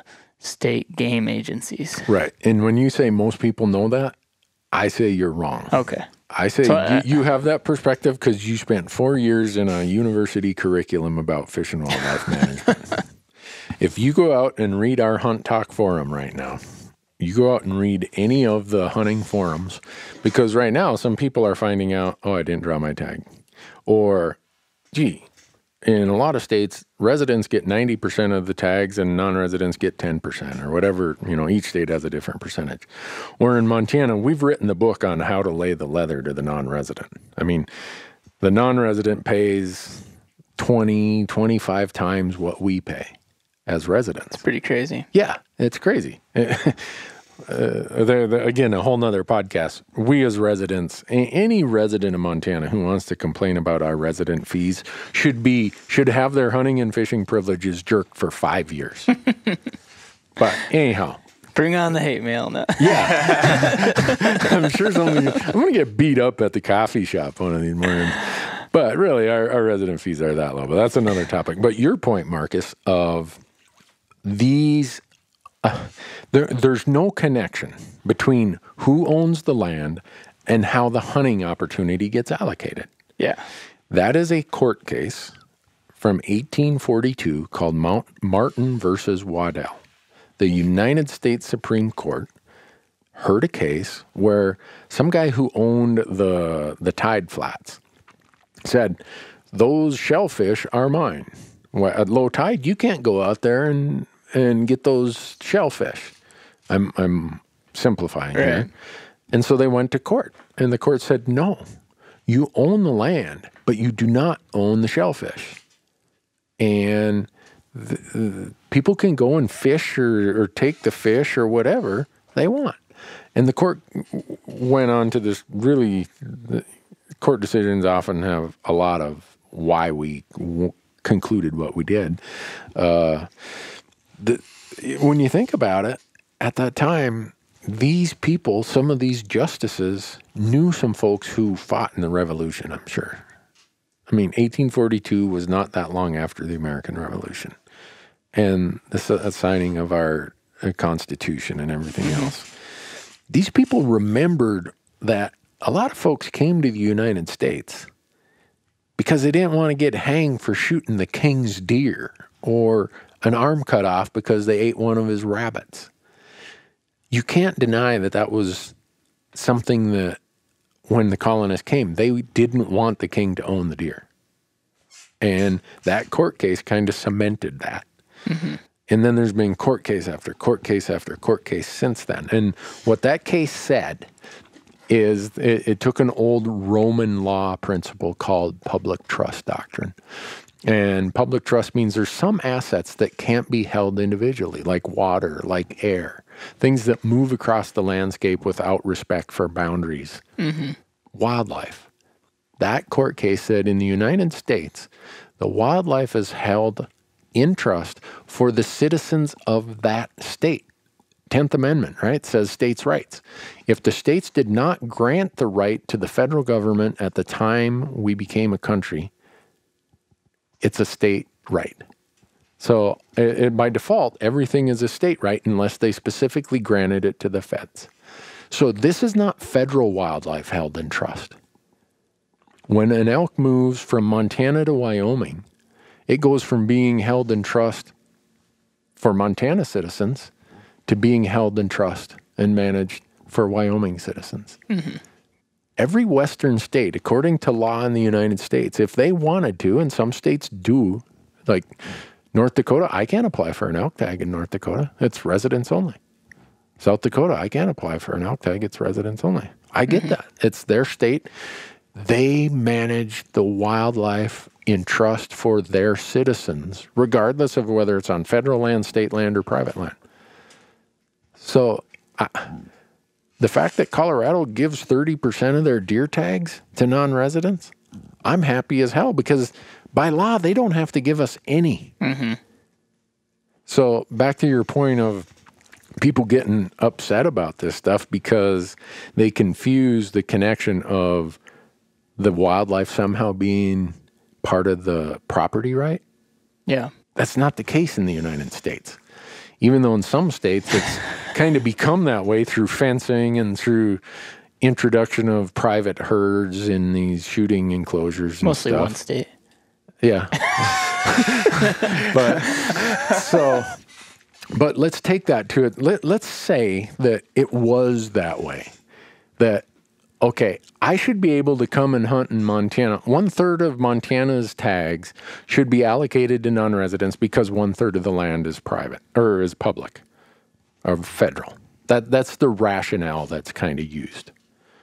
Okay, does that mean the other 2/3 should all go to private landowners? And that you should have to buy your tag from the private landowner? Is that in effect, that's what you're saying you want? When you say, that's federal land, I should get a proportionate share of the tags. You're making a false argument that it's false under law.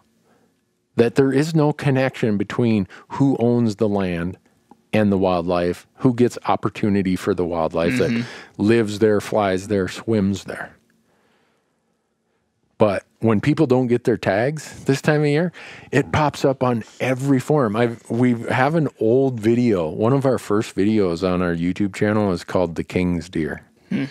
It's me trying to explain this over the course of like 15 minutes. Yeah. And people still get so mad about it. They're like, that's just bullshit. Well, you can say it's BS, but that's not what the court says. Right. Well, that's not what the Constitution says. Oh, really? The Constitution, Article 3, says that the courts, the judiciary, shall decide how the laws are interpreted and how the Constitution's interpreted. So if you want to default to this supposed constitutional argument, you can't disregard the fact that the Constitution says when the court says something, you got to listen to it. And the courts have said there is no connection between where the animal is standing, flying, or swimming and who gets to enjoy it. It is a state trusteed asset. It's not like the state owns it. The state holds it and manages it in trust for its citizens. Right. And that's pretty neat, really, because compared to pretty much everywhere else in the world, that's not the way it is. Not the way it is. I don't think it's by accident that the United States has the greatest number of citizen hunters and anglers percentage-wise in the world. I think it's a function of how our wildlife system is. Mm-hmm. Our wildlife is held in trust. Go to England. Go and try to fish a stream in England. You pay what's called rod fees. You pay because that landowner owns the stream and the fish. Yeah. And if you want to go fish there, you're going to pay him. Not an access fee. That's his fish. And if you want to go shoot, a red deer or a whatever in Germany or a boar or whatever, guess what? Those aren't owned by the landowner. There's none of this, I'm going to go be a public hunter kind of thing like we have in United States and Canada. So, yeah, that's kind of a tangent to federal land ownership, but I guess I was just saying that, the federal land agencies don't manage the wildlife. Right. They can, in some instances, influence certain things. Right. But, in general, no. Right. It's the state agencies. Right. Don't get mad at the Forest Service because you didn't get your elk tag this year. They have nothing to do with it. Don't get mad at the BLM because you didn't draw a Wyoming pronghorn tag this year. They have nothing to do with it. And that's always been a pretty well-respected division in our country. But you're seeing a creep of that where states, the federal government has usually said, wildlife, that's a state issue. That's a state issue. But in Alaska, you have seen 2 and 3 years ago where some of the state agents or some of the federal agencies were told, we want you to say how Alaska Fish and Game can set seasons, what kind of hunting, because it happened to be about bears and wolves. Well, that's been changed. And I don't really care how Alaska wants to do things. It doesn't matter to me. I live in Montana. It's not really my place to say. They hold their wildlife in trust for their citizens. And if they let me come and hunt it, great. I'll pay my non-resident fee and say, well, that was expensive, but I had a good time.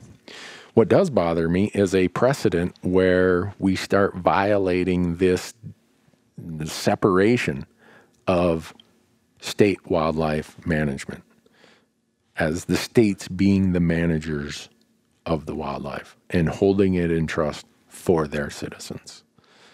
When that starts getting eroded, I start getting concerned. I start screaming and yelling. I get on Facebook. I start telling people I'm pissed off today. I think we just brought it full circle. What else do we got? Do you think this has been helpful for? Yeah, I feel like I've been just watching I'm in a live podcast. I've been taking notes and it's starting to come together a little bit better for me. You think you're going to be able to do a video on it? For sure. This diagram over here is killer. All right. I got this. All right. Michael's famous for saying, I'm going to lay down some average footage today. Is this going to be an average diagram? No, this is going to be above average. I'm looking forward to it. All right. Well, that'll be cool. So what else do we have to do to solve the world's problems today? We got some tag applications coming up. Colorado, April 3rd. Nevada, April 16th.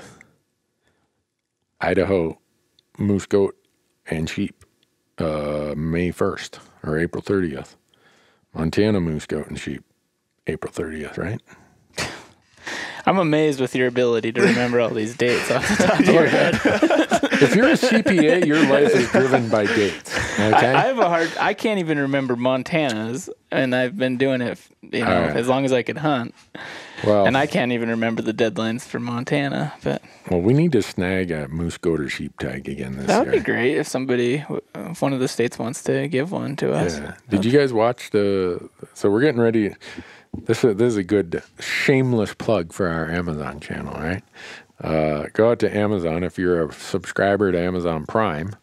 and search for Leopold's Fresh Tracks. Last night, was it last night or the night before? I sent you guys the link to the Montana Moose episode that we're trying to get up on Amazon. I watched that. I'm like, man, that was a lot of fun. It was a lot of fun. We need to do that again. That hunt was we just need to draw one of those tags. Yeah. But just think if we had a sheep tag, how much fun we could make that. How long of an Amazon episode would we be? Because this moose hunt was 37 minutes long. And we only were there for, 4 days total, maybe? Yeah. I thought we were only there for 2 days. Well, scouting day. Oh, yeah. Other stuff. Yeah. But, yeah, on TV, see, we'd had to cut that to 22 minutes. And we probably could have, but you wouldn't have got the full pleasure of it. So, if I ever draw a sheep tag, I'm going to be there every single weekend until season. Oh yeah, I think I'd have a problem. You might fire me. No, I'm going to pay you to be there. I might not be doing any editing. I'll be distracted. I'll fire you if you're not there. But I'm not responsible for what that does to your marriage. No, she'll be with me. Okay. I'm thinking if one of us could draw a sheep tag, we would make like the world's coolest series of my mind just goes a million miles an hour when I think about the thoughts of one of us having a sheep tag. How cool would that be, need to draw one. First year applying this year. Maybe we should just have Michael grab one of those unlimited tags and we can go. That's what I'm talking about. You guys go up there. Yeah, there you go. I have some ideas. They're probably not good ones, but I have some ideas. At least you could say you're going sheep hunting, Michael. Yeah, that's right. Because I've applied for 27 years and I've not drawn a sheep. How long have you applied, Marcus? 16 or 17. Okay, he's not drawn a sheep. And the odds are we both have 20 to 30 years before we will draw, if we draw. So you're starting out with zero points. Yep. Unlimited. Yeah. Might as well. We just need to, push everything aside and only focus on that for the entire hunting season. Yeah.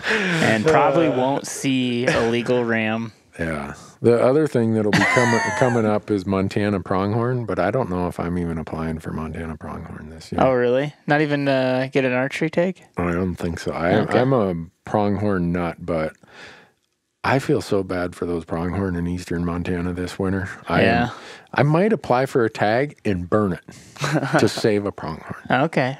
I know some people will do that kind of thing, yeah. Yeah, I know some people say, Newberg, you're a crazy animal rights activist. But no, I'm worried. Eastern Montana has this year had the winter that western Wyoming and eastern Idaho had last year. The reports coming out of eastern Montana right now of dead deer and dead antelope laying on the snow is crazy. Yeah. So... folks, and they'll react accordingly for permits for the most part, too. They'll probably issue less permits this year hopefully, or might be delayed next year, but yeah. Right. Because when we had the really bad winter 2010-11, it took them a couple years to come around. So that deadline is like June 1st, but if I apply, it's just because I'm applying to save an antelope. now everyone's going to get mad at me. You took my tag. I don't think they've been getting hammered quite as hard in southwest Montana. No, not where we live, but south or east, anywhere east. Right when they're starting to get back up from their crash in 2011. Yeah, and people have seen us do some deer hunts over in eastern Montana. You shot your first mule deer over there last year, Michael. Sure did. I'm worried about those deer. Yeah. Every 6 or 7 years we get one of these brutal winters, and it's been 7 years since the last bad one. Yeah. Bummer. What else we got? We got a bunch of llama hunts going on. We're not hunting for llamas, hunting with llamas. Llama hunts. Yeah. We're going turkey hunting next month. Oh, that's right. I'm not. Yeah. See, I'm going walleye fishing. These guys are going turkey hunting. You didn't even buy your Montana turkey tag? No. I'm the worst turkey hunter in the world. Oh. I mean, you would have to. I think if you lined up every hunter in Montana, I would be the worst turkey hunter.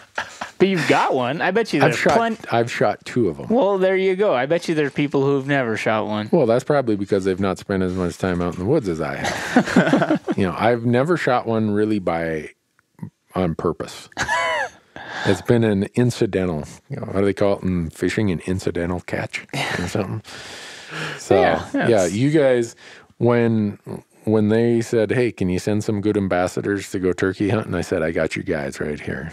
And that's you guys, not me. I don't know if we're the greatest turkey hunters. Though, we'll have a lot of fun. Most of the turkeys I've killed have been like jakes that are really dumb that come into calls, or any of the big toms I've killed have just been pure dumb luck. Yeah. The two I killed were both jakes. Yeah. Yeah, they taste really good. Yeah, so they were excellent. Yeah, but then we're going bear hunting. I'm up with the bear. No, what do you say? Down? What do you say? Down with the bear hunting? Okay. See, I always get it wrong. I'm up with it. I'm up with the bear hunting. Yeah.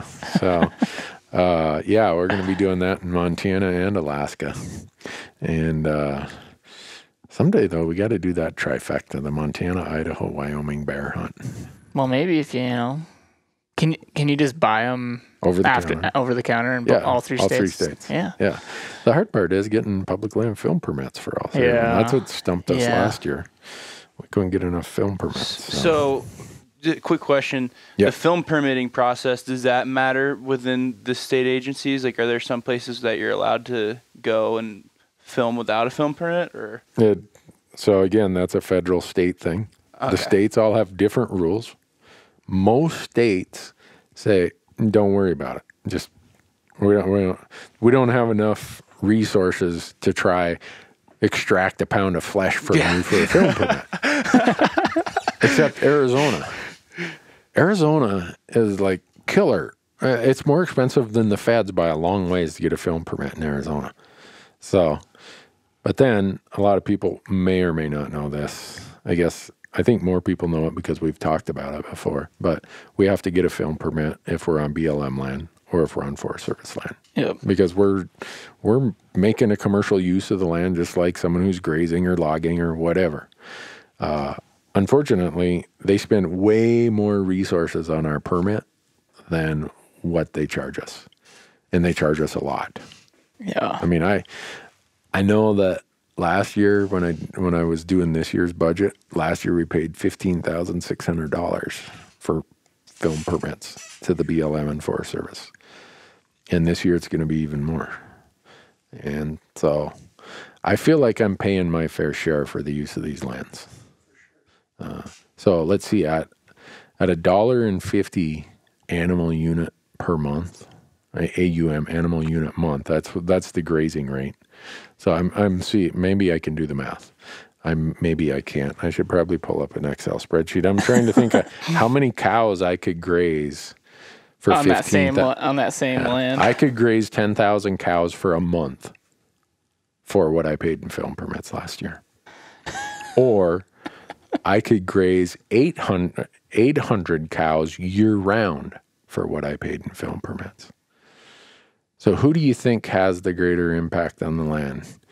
The three of us running around with some cameras for, let's say, 100 days versus 800 cows on that land for a year. Something to ponder there. So, anyway. But I'm quite honestly, I feel I should pay a fee. Yeah. I'm using the public's land. I should pay a fee. Yeah. I don't like the restrictions of, I got to have bonded for all this insurance and blah, blah, blah. I should have to do that. What I don't like is just how long it takes. The agency's budgets have been cut so much that right now we're working on film permits for this fall because they have so few people to handle, not just film permits, but they got to handle grazing permits. They got to handle all commercial permitting, outfitting permits, special event permits. Our stuff is like so low on the priority list if you were that one person in charge of all these permits that you really got to get in their queue way in advance. So, yeah. That's another. How are we getting on all these tangents? Well, we just started talking about film permits, and then I just remembered that I knew that there was the state, or right. I was kind of confused as to which one you didn't need a film permit. Right. most state lands, you don't need a film permit, which is why if you see us shooting in the same spot here in Montana a lot, when we run out to grab a piece, Marcus and I have a couple pieces of state land that we go to because, the application for a permit on the Forest Service, just the fee to apply, whether they approve it or not, is $250. And then the day use fee depends anywhere from $150 to $200 a day. So for us to go film for an hour, I'd have to apply 6 months, 3 months, 6 months in advance, pay the application fee, and then pay the daily use fee. So that's why sometimes when we're doing these clips, we do them out at my shop a lot. Why? Because I don't have to pay for a film permit to film on my own land. And if we want some beautiful trees and scenery, we always go to those few pieces of state land because we don't need a film permit there. But. Yep. All right. What else? I think we're done, aren't we? You guys got to get home and get some eating in. My wife. Oh, hey, before we leave, the Traeger grill. How's it working? Great. I've had it the one meal so far, but it was awesome. Yeah. Yeah. I cooked up a couple back straps on it. Yeah. What? Well, I guess 2 chunks of backstrap mule deer. Mule deer. Yeah. Really? You made an old buck mule deer taste really good on a Traeger. Yeah. No, it was super simple. I just threw them on. Huh. So Traeger sent our operation 2 Traeger grills. They showed up. I had no idea what was going on, other than my wife said, "Hey, FedEx is here with a pallet. What do you want me to do with it?" I don't know. Put it in the garage. And I look, and it's from Traeger Grill. I don't know anyone at Traeger Grill, but they got my name from somebody else. And then I called the person. He's like, "Oh, yeah, I gave him your name." "Oh, well, thank you." And then a week later, my wife calls and says, "The FedEx guy is here again. He's got another pallet." And we were expecting some shelves for the office that we'd ordered online. I thought that's what they were. I go home. There's a second Traeger grill there. So Marcus got that Traeger grill. Michael, I guess, if you would have... It's probably a better idea for it to be at his house instead of my animal house. Are you like John Belushi? Yeah. All right. So I guess if we get a third Traeger grill, though, if it shows up mysteriously, it's going to your house, Michael. That's all right. It's at a good home right now. That's pretty slick, though. It was, oh, man. See, I've been so busy doing tax returns and other business stuff, I've not even been able to unbox mine and assemble it. And I've had it for 10 days. Yeah, I'm excited to try something a little more intricate on it. Yeah. Because, I just quickly cooked them. I turned it up pretty high. And I want to get some smoking projects, try to smoke some fish. Yeah. I got all sorts of ideas. I'm excited. I'm really excited. Our buddy Jim Batestill from Thorn Bay, Alaska, he shipped me down a cooler full of fresh halibut, fresh salmon. Oh, and man. in the bottom of it is a full hind quarter of a Sitka black-tailed deer. That would be amazing to do. You want to experiment? Because there's no way with 2 people at my house. Kim doesn't eat that much wild game anyhow. She's mostly a fish and bird kind of person. Would you want to tackle that? I'd be happy to. Okay, we'll film it. Yeah, we can film it. Okay. You want to come over?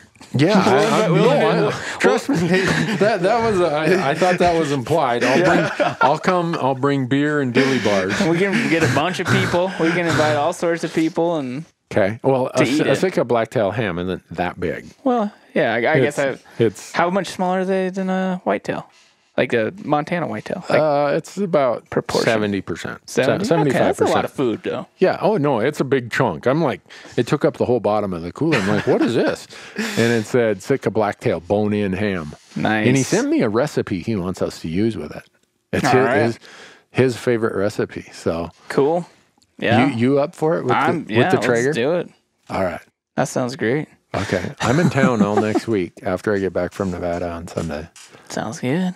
Yeah. So by the time we do the next podcast, we'll report to the audience how the Traeger handled the Sitka blacktail hind quarter.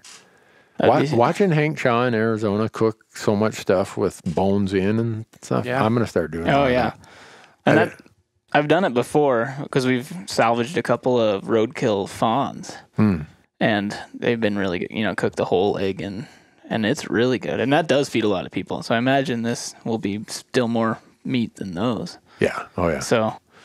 Yeah, I can see myself doing more bone-in cooking after watching Hank. Yeah, there's a lot of cool stuff. Yeah. Well, we've kept the audience a long time. They're gonna whoop my butt. But hopefully we've given them something worth listening to. I don't know. Yeah. I learned a lot, so I'm assuming a lot of people will as well. Well, if I show up one day at work with a black eye and 3 missing teeth, you'll know that I offended somebody. And I got to remember that, you know, when you're 53 years old, you don't smart off to people anymore. You try not to piss people off because it's not like back when you're in your 20s, you know, and you could kind of stand your own ground. Now I'd have to run. Even though I'm too dumb, I'd stand there and get my butt whooped. But, all right, guys, thanks a ton for I think I held you. Oh, you got 6 minutes. You can't clock out for 6 more minutes. Clock out. Do we have one of those things now? No, we've never. We don't. One thing about this operation, whoever we hire, I hope they're not accustomed to a time clock. Because we don't own a time clock. We'll never own a time clock. Time clocks are, if you hire somebody and you need a time clock, you've hired the wrong person. That's my theory. I might be wrong. Don't disprove my theory now, guys. Don't go down to the bar every day and leave here at 3 o'clock where I gotta buy a time clock. So you guys won't do that to me. But anyhow, folks, thanks for listening. Take care. Till the next time.